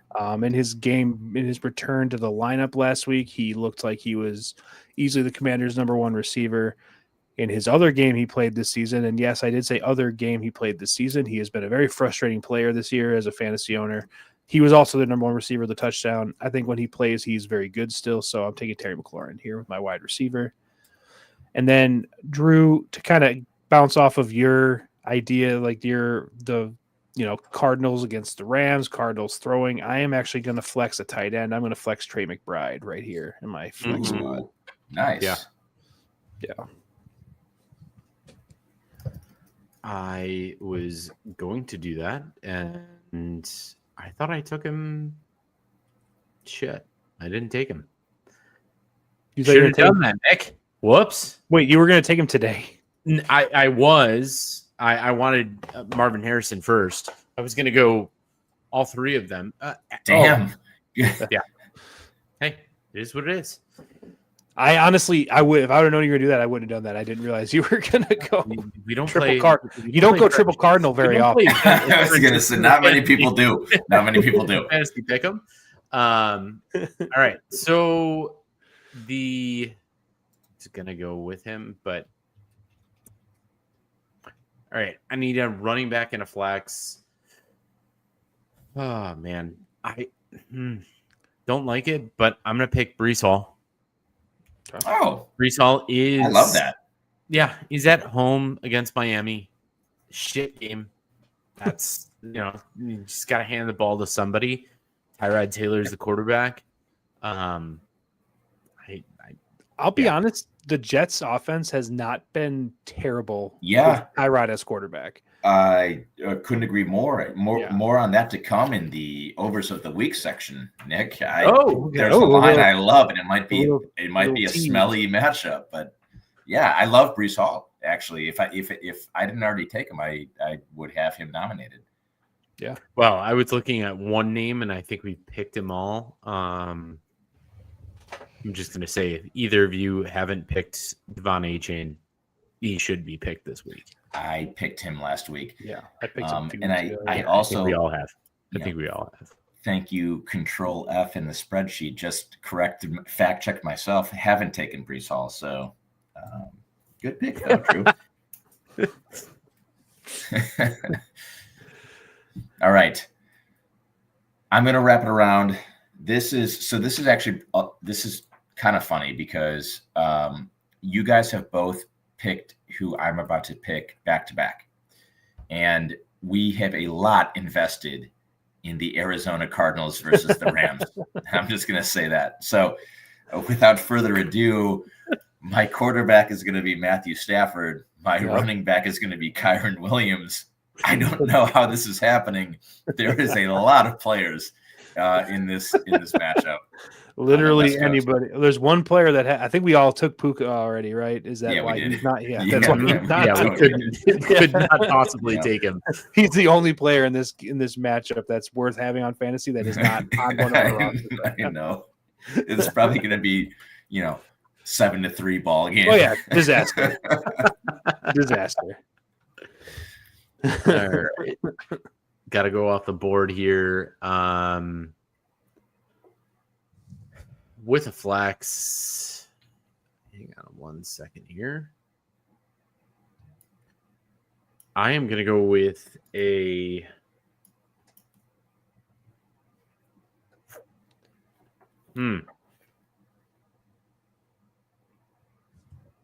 Okay, yeah. Found it. Good. Haven't had him, and he was injured for a little bit. I'm actually going to go with Nico Collins. When CJ Stroud plays with him, that man gets targeted on average 7 times plus per game. So I'm going to take Nico Collins in here, and they're playing KC. It's game they need to win. So, yeah. Dig it. I hope you're right. I have way too much stock in Nico Collins in fantasy this year, so would love to see that. Yeah. All right. I'm going to finish this off with my quarterback. I'm going to take a guy I know I haven't taken yet because he has not been available to take. I'm taking Joe Burrow as my quarterback. Hey, Burrow. I didn't take him in the first 2 weeks. I don't think. No, I definitely did. I took Justin Fields Fields who in week did? 2. Me when he got fucking hurt. Brutal. Oh man, yep. Week 2, there he is. Same week I took Justin Fields by 3.98 points. Ugh. All right, we'll see. We'll keep our eyes on this. Nick probably going to expand his lead. I don't know. Why not? So, all right, let's rock and roll. On to the dogs. On to the dogs of the week. Guys, 2-1 last week. We almost did it. We didn't do it. The Giants were bet. The Giants got slaughtered. The Panthers won the game straight out. The Bears won the game straight out. Onward and upward. Really quick about the Giants pick. I made that pick assuming Jameis was still playing. When I saw Jackson Dart was playing, it made me very bummed, and I definitely thought this is a loser for sure now. So, Oh well, onward and upward. Yeah. No big We're deal. we're not concerned about that, Nick. Like I know, I think we all knew what you were making that pick based on. Yeah. Isn't it weird though that if Jameis was actually playing, they truly would have better odds to win the game. Yeah. And he's just a backup in the NFL, and it's like No, for the sure. third stringer. He was I the don't- third string quarterback. I'll never understand how he did not ever get another chance to start a game. Like as of this, the legit starter of a team. There are so many bad quarterbacks playing quarterback in the NFL. Why Jameis hasn't gotten a shot to be the starter somewhere blows my mind every time. Okay. Crab legs. What? That was so long ago. It's gonna happen every time. It's character. Deshaun Watson might play again soon. Like, I think the Yeah, crab leg yeah. was like- Crab legs, lady legs. Anyway. Yeah. I don't know. You know. But sorry. To be fair though, what I wanted to get to was if you had to insert Jameis like into the hierarchy of best quarterbacks in the league right now amongst the starters, what like is he top 25? Is he top 23? Is he top 20? I'd put him in the top 20. Top 20? Yeah. Probably. I mean, I don't think that's outlandish. 20? I think he'd All be a right. top 20 quarterback right now in the NFL if he was Well, it's starting. not every game. JJ McCarthy. I mean, hang on. It's not Shedeur 32, Sanders. 32 teams in the league. Like we got to stop here. There's All right. 32 teams in the league. I understand there are non-serviceable quarterbacks for some teams, but top 20 is pretty. Well, I guess what are we talking? Are we talking that about means like that you should quarterback be rating? Are we starting talking about weekly passing and you should yards? be there Or- for No, we're 17 talking about weeks. who. We're talking about who you. I mean, eye test. Who do you want Oh, yeah. on the team? I mean, who gives you the best chance to win? Fuck the stats. I mean, you know what Jameis can do. You know what these other quarterbacks can do. So He hasn't won. Like, what? well, he's been. I mean, you're right. I'm not saying that. I'm just saying the question is there, and that's the He point. can Is throw 15 touchdowns and 15 interceptions. He's an incredibly in entertaining a guy. span of 3 games. Yeah, I'll take Jameis. But holy shit, guys, no. He is not a top 20 quarterback in the league. All right. He is the Let top me- 20 quarterback in terms of my entertainment Right. watching football. Okay. We're Okay. pivoting to this. We are making this a segment now. Is who do you rather, Jameis Winston or someone else? Yes. Okay. Let's So let me transition. start. I'm Let me into start it. with some obvious ones. Let me give me 1 second. I wanna love see this. some I don't have my standings. dogs ready yet anyway, so go ahead. Right? please. Yeah. Keep We'll going. buy some time. Get some dogs ready. We're gonna do this. Obvious ones. Okay. Who do you rather? Jameis Winston. Who do you rather start on your football team? Jameis Winston or the Shuck guy from New Orleans? Jameis. 100% Jameis Winston. Okay, cool. So that's one. Who would you rather? Jameis Winston or Shedeur Sanders? Jameis. Right now, I You're crazy. It's Jameis. I can't take you seriously if you don't say but I Jameis. have not seen Shadeur's 1-1. I've seen Jameis go negative deeply in his career. Okay. You're going to, with a straight face, tell me that you would rather have Shedeur Sanders start a football game than Jameis said- Winston. That's I a said, stretch. I said Jameis, but Shedeur is 1-1 in his NFL career. It's very early to judge Okay. that. Okay. Are we talking about who we want to start like this week for us? This Is week. that- Yeah, this week. That's I'm not talking okay, about a yeah. franchise quarterback. I'm Yeah. talking about this week. Okay, that's what I thought you meant. Yeah, It's yeah, Jameis, yeah. like 100%. Sorry. Okay. Okay. Yeah, I'd go Jameis. I think Drew knew that too, and I think he was still defending Definitive. Shedeur. Yeah. Okay. All right. So anyway, we'll move on. I thought that was going to be more obvious. I was trying to start pretty obvious. All right. Okay, go. Okay. Dick. Cam Ward. Jameis. Cam Ward. Okay. All right, now you're just proving a point. That I would rather have Cam Ward because of the fact that one, he's going going to be more of a staple in a franchise, and 2, he's got more of a youthful arm. Cam That's it. Ward has never thrown more than 1 touchdown in a game. Just want to throw that out there. Okay, let's look at the Tennessee Titans offensive line. It's as well. stinky. It's Yeah, stinky. it's not good, but Do you think Jameis is going to do anything better for an offensive line? Yeah. I think he'll do better and worse. For Like he'll what? throw, throw it in the fucking abyss of nothing that Cameron DK is going to catch? Cam no. Ward had 7 touchdowns and 6 I'm not interceptions. taking Jameis would have at least 15 touchdowns and probably 17 interceptions, but it would be fun to watch, and they'd be an offense that can move the ball. And I've heard Tennessee does have some pretty good crab leg spots too. So it could be Yeah, fun. Nashville crab legs. Nashville, that's what they're known for. Nashville and Yeah, crab I've heard legs. Jameis likes to be on the pedaling drinking bikes or whatever those Yes. things are that go down up and down Nashville's. Oh, the bachelorette party, like tavern tour Yeah. things or whatever. Oh God. Pedal taverns. Oh no. Yeah, remember those. Okay, I think the point's been proven. Jameis could be a starting quarterback to some degree, right? Unless Drew's the GM. All right, well, let's reel it back in. We're going to go back to the dogs of the week, okay? My dogs are hungry. They are hungry. My dogs are hungry. So, last week, 2-1. Guys, we've got 2 parlays this year that have hit. Let's make it a third. We were very close. Again, the whole Jameis conversation happened because Nick thought Jameis was going to be starting quarterback with Giants +7. That we know that would have hit if Jameis was the quarterback, but it was Darty Party. He tried to get concussed. We turn a new leaf. We pick our week 14 dogs of the week. Drew, let's start with you. Who's your dog? Woof woof.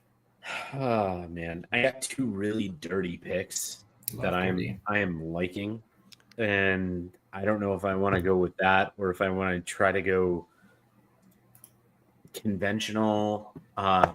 Someone's got to jump on the grenade. I don't think it's a grenade, but someone's got to jump on the angle that we should. Jay did last week, and I'll do it. 6.5. He's a Bears guy. Give me the Bears. Give me the Bears. There were 2 others that I was really, really, really liking. And I think that you guys might lean into one of them. But I think this Bears team is too good to give just about a touchdown to. And especially even though it's Green Bay, whatever, they're going to stay in a game. Detroit's offense isn't showing up this week, which blew us out in week 2. So, yeah, give me the Bears 6.5. Very fun. I mean, it's alive. I want to take a moment to ask you guys. We didn't really talk about this in the breakdown of the Bears and the Packers. The line opened at -7 for the Packers. I know it's in Lambeau. It's going to be cold and everything, but I mean, we kind of talked on the disrespect for the Bears, but I feel like a full 7 points is kind of pretty disrespectful. If I had to guess, I would have thought, and again, 4.5, 5.5, what's the difference there? But I thought it was going to be on one of those numbers. Yeah. I thought it was going to be more than 3, 3.5, and 3.5 is a big one. It's like if you're 3.5, 4.5, 6.5, 7, like those are the numbers that you really care about. I thought it was going to be 4.5 or 5.5. The fact that it opened at 7, I thought was crazy to me. Yeah, agreed. Slap. It's a slap in the face. Anyway, I like that, Drew. I didn't have it on my list. I knew you or Nick were going to take it, so that I wanted one of you to take it. Oh, thanks. Yeah. Thank you. Appreciate it. Jay's on a streak, everybody. Everybody who's listening, Jay is on a streak, unknown, like, to man. So, like, I'm going to let him pick what he needs to pick to give you all winners. But, yes. there's a little streak. I wish I would only be betting my dogs of the week, but I'm No, your not. dogs and your overs. You should Yeah. parlay your dogs and your overs. Everyone Oh. listening, Jay's Yeah. dogs and overs. If I could publish this and be like, oh, Jason knows what he's doing. Well, don't check my DraftKings ledger. I'll tell you that much right now. No, Nick, what's up, man? What you got? Okay. All right. I like a few of these, and some of them are pretty stinky. Oh man. We're gonna plug our nose. We're gonna take this. Maybe this wasn't so bad. I'm gonna take Washington plus 1.5 over the Vikings. I think the Vikings are terrible. I think the Commanders win this game outright. Give me the Commanders plus 1.5. Did you know that 9's back this week? Yeah, I did. I did know that. Yeah, that was a leading contributor to this pick. Yeah. I figured. I can't even make a joke. It's just yeah. Yeah, this line would be or I guess never mind. I'm gonna make a joke, but I am confusing myself. So onward with the show. Onward with the show, indeed. I'll make this one quick. I'm gonna bet Joe Burrow. I like the Bengals plus 5.5. I know it's the Bills. I know they're on the road, but Joe Burrow, just everything's alive, especially when you're getting points. And it's more of a fan pick. I think it'll be a fun game. So I'll take the points in that game. Snowball. Just watch out. We got a snowy system coming into Buffalo. Right on. We also got a juicy parlay at plus 662. if Wow. you're following along. So got some juice on this one. Yeah. Good deal. Don't know what's doing that, but She's got Either way. legs. good. Excellente. All right, Drew, I'm going to pass it to you. No, Overs. don't pass it to the guy that's 2-11. you don't do that. That's why I'm passing it to you. Oh boy. All right. Getting to the overs of the week. The boys, other than me, have been hot. We've been hot. Jay's 9-3, Nick 6-7, but won his last 3. Watch your overs of the week for these two guys because they're coming in hot with what they're going to deliver you. I trying to go into some sick form of I'll pick a Chicago Bears over, and I pick the opposite of what they've done the last 3 weeks. So ain't gonna happen. We'll change once again, but 2-11. This is my favorite segment of the week, but 2-11 speaks to you guys as listeners that I'm just not bringing it for you. So I'm gonna let the boys give you some wins, and then I'll try to combine it for you to get a parlay. But I'll start with Nick, and then I'll go with Jay. Yep. Just checking an injury status really quick. You know, I'm going to stay away from that game. Jay, I think you alluded to your pick earlier, so I hope I'm not stepping on any toes, but I'm going to take the Bengals Bills over 53.5. I think you were talking about a different game. I was. Yep. Okay, Yep. Perfect. So yeah, Bengals Bills over 53.5. Didn't know about the snow you just mentioned, but I still think there will be points in this game. Neither team can stop anybody, and they both need to win this game for playoff reasons. So, worst case scenario too. The reason why I loved it, it's going to be a blast of a game to watch. Yeah. Absolutely fun. I mean, you got Burrow versus Allen. Come on. Yep. Let's rock. And we know that the Bengals don't play. I mean, apparently, I was going to say the Bengals don't play defense, except against last week when I bet, probably too much on the Ravens to show up, and then they didn't. But I like that one. I had that written down as one of my likes. This is where my eyes kind of lit up a little bit. And we were talking about this a couple of weeks ago. One of my favorite things is to take just the smelliest, lowest, worst line you can ever see. And a lot of times when you're talking about a really bad line, and Drew, when we were at ISU, I'll never forget this because we were, this was, I think it was 2009 or 2010. It had to be one of those years. And the Bears were playing the Carolina Panthers, and it was backup versus backup, and we were like just getting into sports betting. I don't know if it was like from Bovada or some like offshore Had to be. illegal thing, and we were like 37.5 points for an over. I've never seen that. We have to bet the over, and they didn't even come close. I think it was like 13-10 was the final score in that game.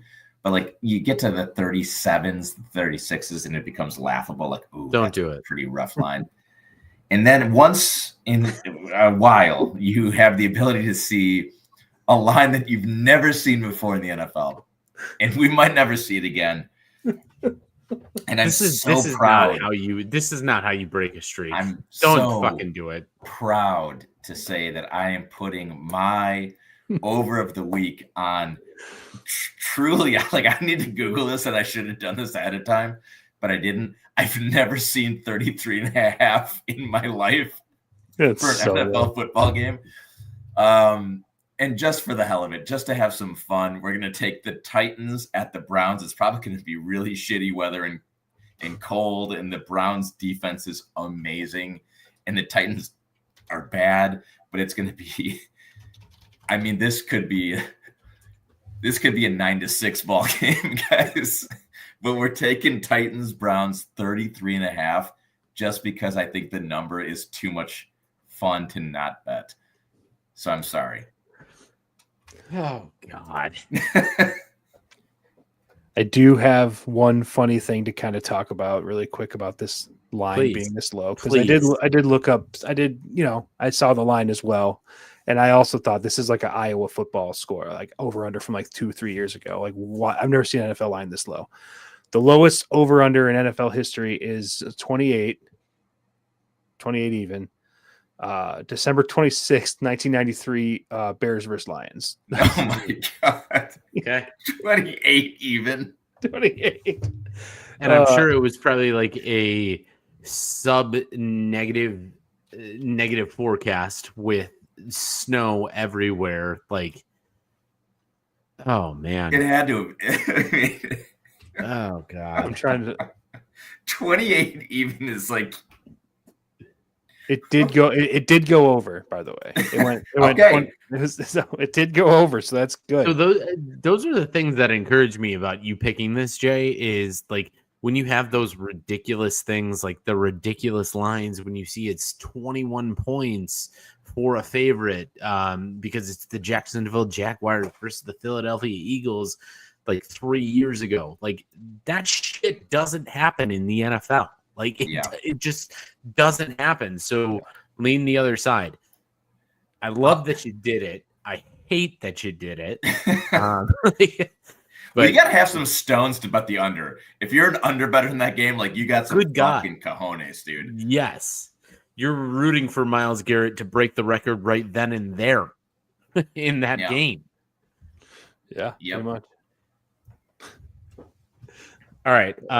Nothing more simple for me than I'm just going back to games and I'm done explaining myself any of this. Don't trace my bets, but picked a couple of guys in fantasy that hopefully make this happen. We're going with the Rams and Cardinals over 47.5. That's it. Yeah. Love it. Right.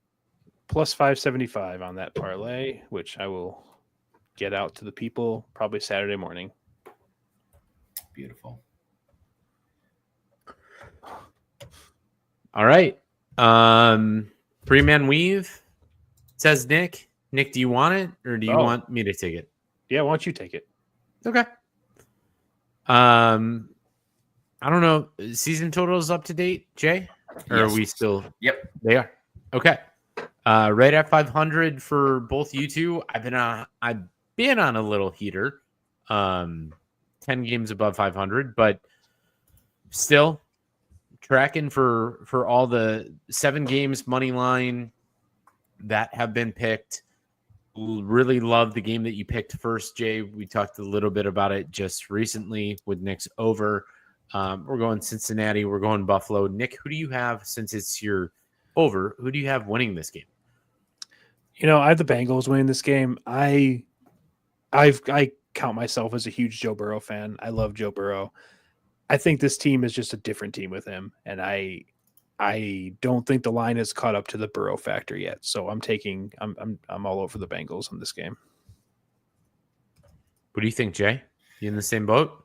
I was very split on this. I like Buffalo. It's at home. It's Josh Allen. I think there's some flash with Burrow, but I don't believe in Cincy's defense, and I think they're going to get run all over by Buffalo, especially if weather conditions are not great. I think that plays more into Buffalo's hand than the Bengals. So, and these are probably my two favorite teams outside of the Bears. I got to say, so I'm like really excited for this game, but I naturally just kind of cheer for Buffalo and have been for the last couple of years. So that's where I'm going. I'm in Jay's boat. Like I want to see, I could see either of these teams win and be happy. I do like your overpick of it, Nick. That's the way I want this game to go, of just points, back and forth. If it is a snowy game, it does just promote the Bills to win with Josh Allen and James Cook. But that's why I got the Bills myself. So siding with Jay. Next game, we have Poo on Poo. I know it was said that Jaden Daniels might play this game. Definitely not going to play this game anymore. He is questionable, but I don't think he's going to play. But if 9 plays, Jay, who do you got here? I'm riding with 9. I am. Riding with 9? Yeah, I think he's going to be a really good quarterback in the league, in the NFL for years to come. Obviously, you're joking, but I do like. I don't. No, well, let me take that back. I don't like Minnesota in this game. I think they are going to win this game based off of their defense and that home field advantage. You'll notice there's probably a theme in my correlation. Whenever Minnesota plays at home, I tend to pick them unless it's against the Bears, and I'm just going to follow suit there. Not a bad trend. Obviously, Minnesota at home is a little bit better, and their defense plays a little bit better. I like Mariota. I like the way that Mariota is playing the game of football. Yeah. He's got a good game of football playing. Of course. As opposed to pickleball in Florida down there. I think they're at more of an advantage if Mariota actually plays, just because he has a little bit more recency bias with some of his teammates, some of his wide receivers, all of that. I don't think the run game is relatively good, but I do like Washington here. Minnesota is just on a down trek that we have never seen. And if JJ doesn't play and you've got this Brosmer kid again, just oofta on that one. Yeah. Boom. Done. So, Nick, where are you rounding us out at? Yeah, I like Washington here. This might be a little bit of recency bias because Commanders took the Broncos, who are one of the best teams in the NFL, to overtime last week, and the Vikings looked like the worst NFL team I've ever seen in my life last week.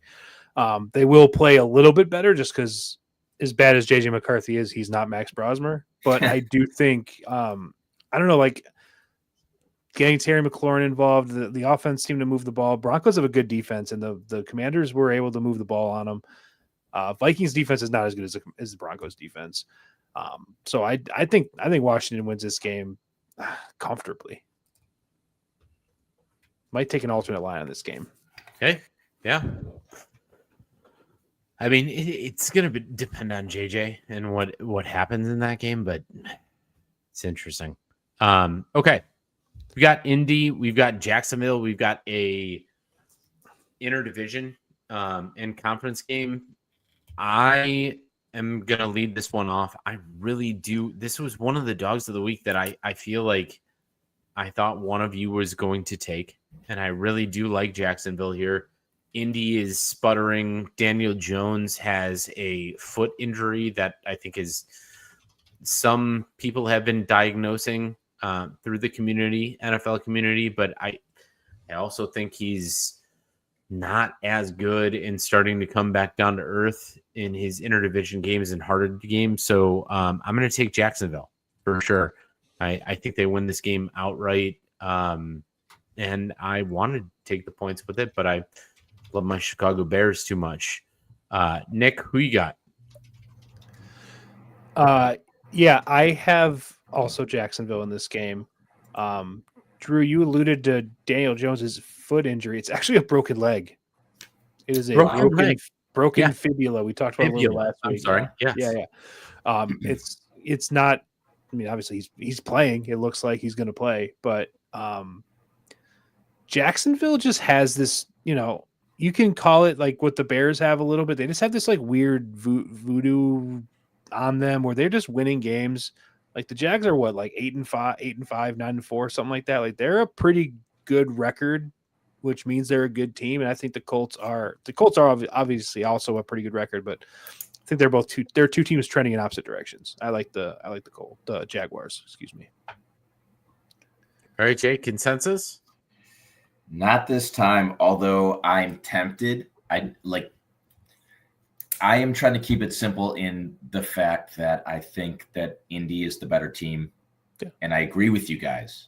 I will say that. Like, I don't like Jacksonville, but they do have that weird voodoo thing about them. But I think that Indy can bring the running, I think Jonathan Taylor in the run game travels on the road, right? So I think that they're going to be set up comfortably. Their defense is fine, and I think they can overcome Daniel Jones not being 100% because they've overcome Daniel Jones being their quarterback the whole year. Right? And that's a challenge. And they're still doing well defensively and with the running game. So I want to pick Jacksonville. I think the line's a little bit interesting, but I think that Indy can bounce back in this game on the road and solidify kind of the leader of the pack in the AFC South. Okay. You're entitled to that opinion, although I don't agree with it. You son of a bitch. I'm going to kick it right back to you on Pittsburgh and Baltimore. Of your recency siding with Baltimore, are we feeling the same way this week? Oh man, the line I probably wouldn't bet 5.5. This is a pure bet. I don't feel confident in Baltimore. I think that who would after the last couple of weeks, but this is a bet against Arthur Smith and Aaron Rodgers and the Steelers. So I'm going to take Baltimore. It is a game that I will avoid betting with real money this week. I will say that. I don't like it, but I will take Baltimore on the money line in our 3-man weave. All right, Nick, what do you got? I very seriously considered taking this game in my dogs just because this would be the most Mike Tomlin game ever to win outright or just even cover. Everyone's talking about how he's going to be fired at the end of the season. Home dog, division rival, John Harbaugh, the Ravens. This is the most perfect spot to take the Raven or the Steelers to cover, like as an underdog. But the Steelers are broken, and I don't think they're going to win this game. So I'm taking the Ravens. Steelers might cover, but like Jay said, that line's – I don't love that line for the Ravens, but yeah, they'll win the game in the money line. I agree with everything that you just said, Nick, right up until the end. It's a weird division right now, and especially like we were just talking about a couple of games ago with the Bengals and how they're now in the mix. It is so weird what's going on in Pittsburgh, in Baltimore, that I just need to take the parity in this division, and I need to take Pittsburgh to win this game. I don't like any of it. It's dirty. It feels unclean. Wash my hands after I picked Pittsburgh right now, but that's what I'm taking because I think they, in the AFC North, anyone can win any week when they're facing each other. So I'm just taking Pittsburgh on that one. Gonna go Sunday Night Football, Monday Night Football, and then the Bears here. So Nick, kick us off. We got Houston, KC at KC on Sunday. I know everyone's waiting for Kansas City to make this run. I'm taking Houston. I don't think Kansas City has it this year, and I think that this is going to kind of nail in the coffin the Chiefs season. Houston defense is so good, and the Chiefs offense has looked mediocre at best this season. So I don't know what the Texans offense is going to be able to do against the Chiefs defense. Neither of those units are particularly good or bad. They're kind of in the middle of the pack, but that Houston defense on the Chiefs offense is such a massive advantage. Couldn't agree more. I think this is just an absolute, I wouldn't say a nail in the coffin to like a franchise, but definitely a nail in the coffin for the season for them to the Chiefs to just kind of pack it in, regroup. You'll come after it next year, and all the same fuckers will be back. You know it's going to happen because the NFL just wants them to win one more championship. It'll be like a over the hill championship, even though all these fuckers are like in their mid 30s or like early 20s. Late 20s, whatever. So I've got Houston as well. Jay, where are you rounded up at here? Yeah, so I am going to zig to the zag here, and I'm going to go with the Chiefs. I think this is a devastating line to put in front of me. I am a Chiefs believer, although I shouldn't be. I agree with the logic that you guys kind of put forth, but I think that there's just this weird path that the Chiefs, it's like the NFL needs to have the storyline here, right? And Mahomes is Mahomes, and there's so many reasons why I'm like, I still have to believe in the Chiefs. I'll probably be a week too late to the party, or maybe two after Thanksgiving, but I'm going to give the Chiefs another chance. You'll probably see me put a stupid bet on like a Chiefs money line here and just get absolutely decimated. But I'm going to go with the Chiefs. It's not dumb, Jay. That's not stupid. That Chiefs at home, no matter what, is not in the past, 7 seasons is not a stupid bet. No, it's just more of like, I think Nick and I are both on the train of like, this has got to end at some point. Yeah, it's got to end. Yeah, I just think that the Chiefs aren't very good this year. That's like really what it comes down to. I like their record shows it. They lose games. Like the Cowboys just got embarrassed by the Lions, right? But they beat the shit out of the Chiefs. They beat them by a field goal, but still, like, I don't know. Like this Chiefs team is just not very good. They're very middle of the pack. I don't like Houston's defense is by far the best in the league. Yeah, I will say a Jason Maxwell moneymaker in the past 4 or 5 years has been take the Chiefs at home with the money, no matter what, if they're getting points or not getting points, and it's been a moneymaker. Yeah, that's true. That's true.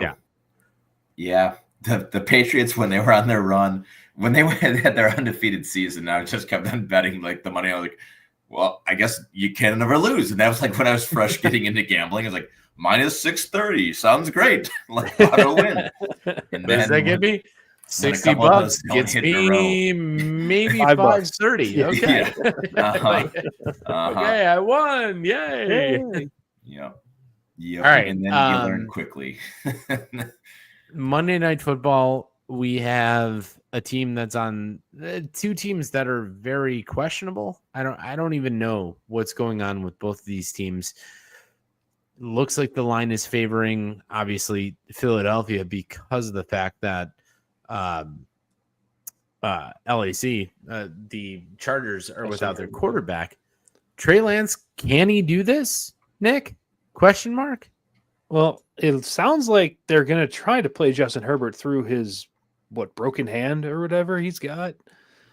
It's left hand. It is the left hand, but still, like you take any hits or any, I mean, that's a lot of pain, and you got to hold the ball. I don't know. I mean, I don't think the Eagles are a great team, but I do think they can beat a team without their quarterback having 2 functioning hands. So I'm taking the Eagles there. Yeah. Yeah. And also, I mean, if Trey Lance comes in, I don't believe in Trey Lance one bit. So, I mean, this is his 3rd team, and he's played I think he's played for more teams than he has played games at this point. So that's not a good sign. So yeah, I'm taking the Eagles here.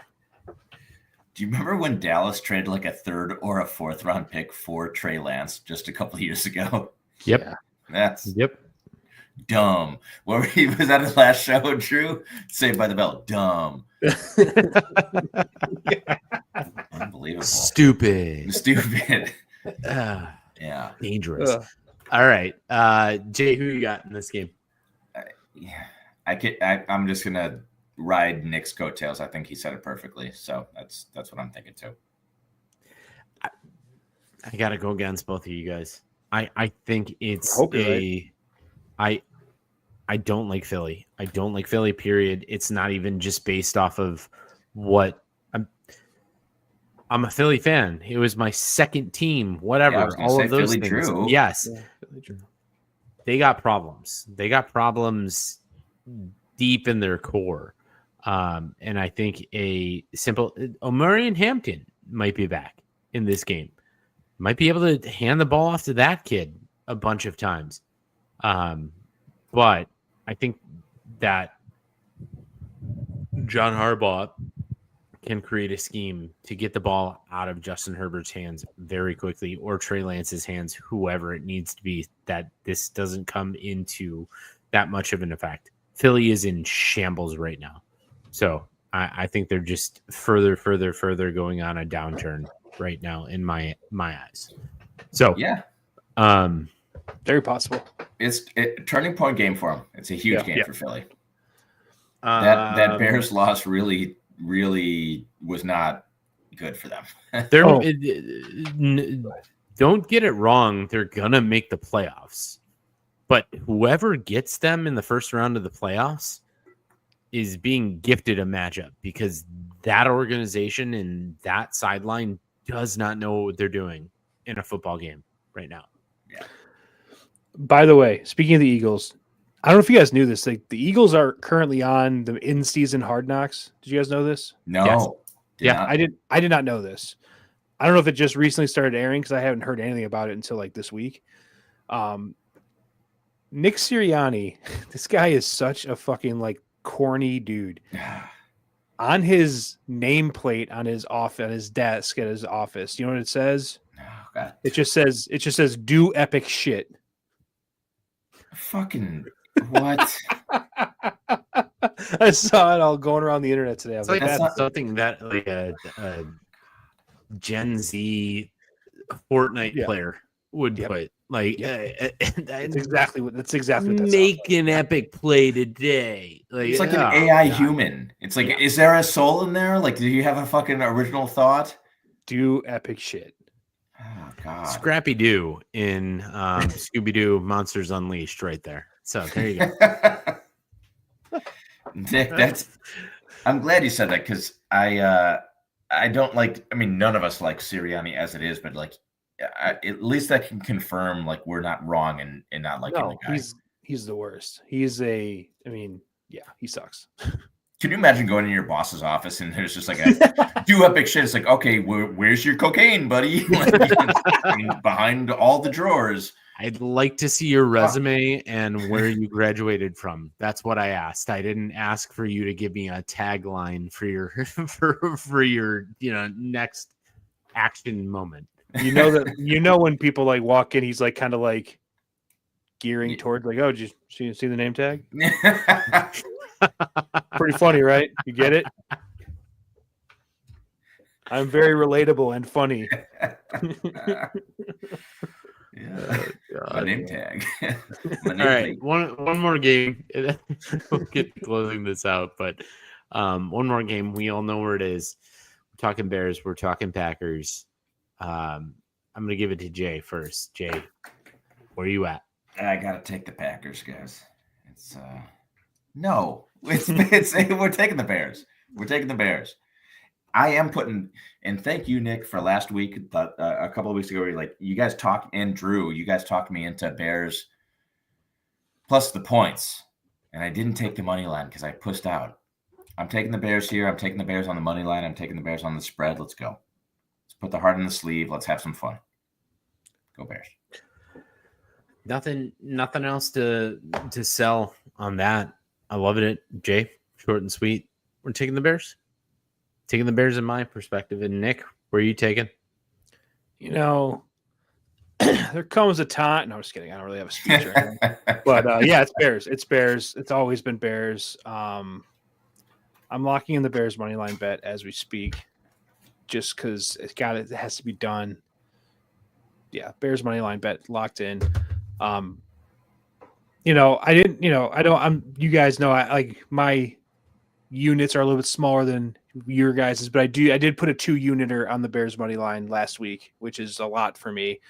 I believe in this team, and it's not just like blind fandom. I actually do believe in this team. I believe in this coaching staff. I believe in these players. The defense is getting healthier. I don't believe the Packers are as good as people think they are. I definitely don't believe the Packers are 6.5, 7-point favorites over the Bears, regardless of where they play. I like the Bears in this game. I really do. I can't, I keep, there's obviously that scared stuff, but I don't know. I'm excited for this game, and I'm usually scared of this game. I think this is gonna be a Bears win. Perfectly said. That's it, man. It's scared excitement. That's all we can do. That's all we can do as Bears fans for this one upcoming. So yeah.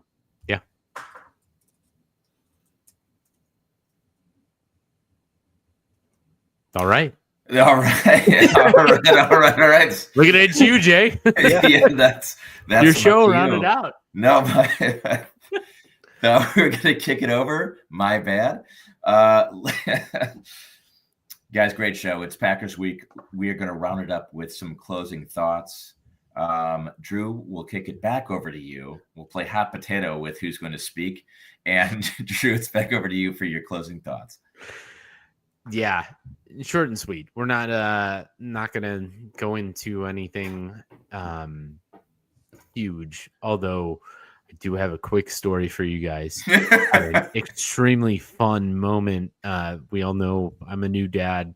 Extremely fun moment last night where I had a giant freak out that my son was underneath me as I was sleeping and decided that I would walk around my bed about 15 times with a pillow in my hands, looking at my wife saying, "You got to help me. You got to help me." Oh, yeah. Yeah, so you go to the psychosis phase. Yeah, nice. Yeah.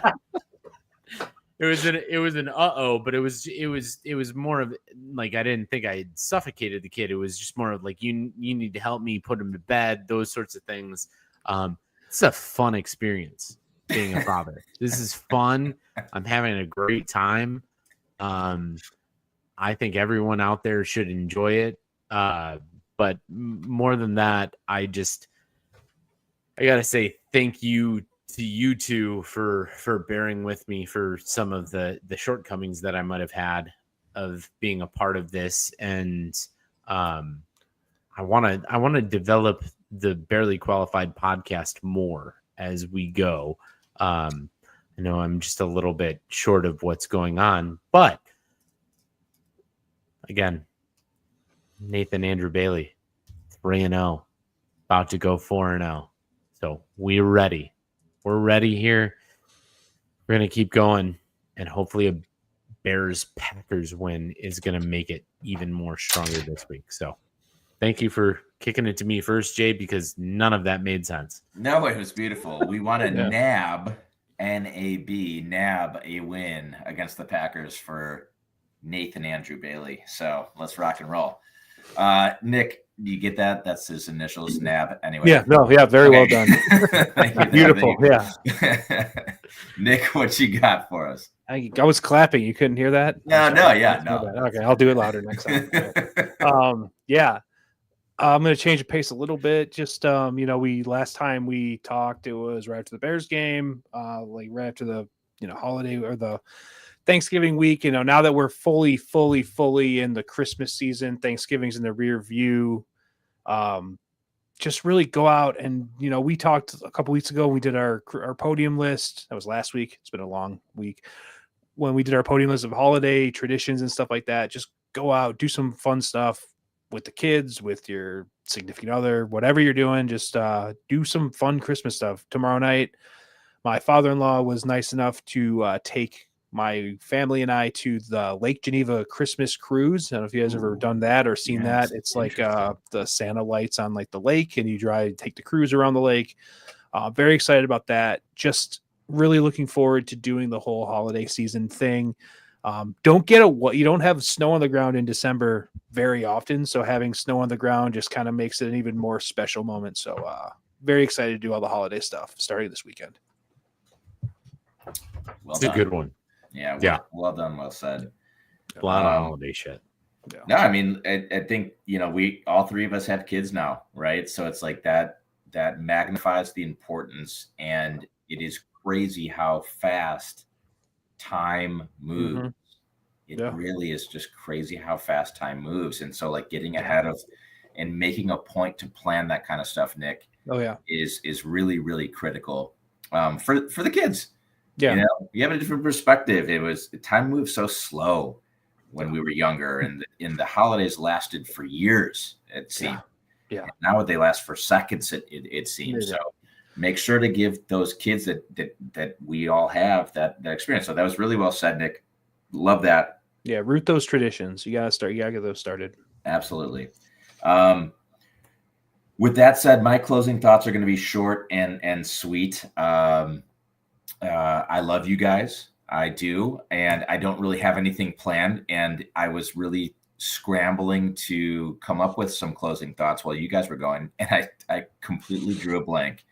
So I'll say what I think, and it's just what's on my head. I love you guys. I love this show. I love everyone who's been watching us. So thank you so much, especially in the holiday time, in the holiday season. If a lot of people at this time of the year, you kind of reflect of how the year's gone overall in general. What can you do more of?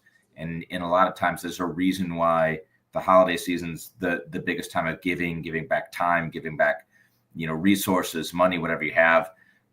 I would encourage everybody who's listening, who's, thinking about what can you do to just do something. It doesn't matter what that is, whether it's money, whether it's time. Try to do something for the community, for people less fortunate than others, or whatever that might be. The world can use a lot more of that. And so, and I'll put my money where my mouth is too, not actual money, maybe my time, but let's all try to kind of keep ourselves accountable to give back to the community as much as we can. All right. So amen. Yeah. Well amen, said. brother. That's a good one. That was a good scramble. Good yeah. scramble. Thank you. Yeah. So with that all said, guys, that'll do it for us here. Another great episode of Barely Qualified. Thank you, Drew. Thank you, Nick. On behalf of the Barely Qualified crew, thanks for listening. As always, we'll catch you on the flip side.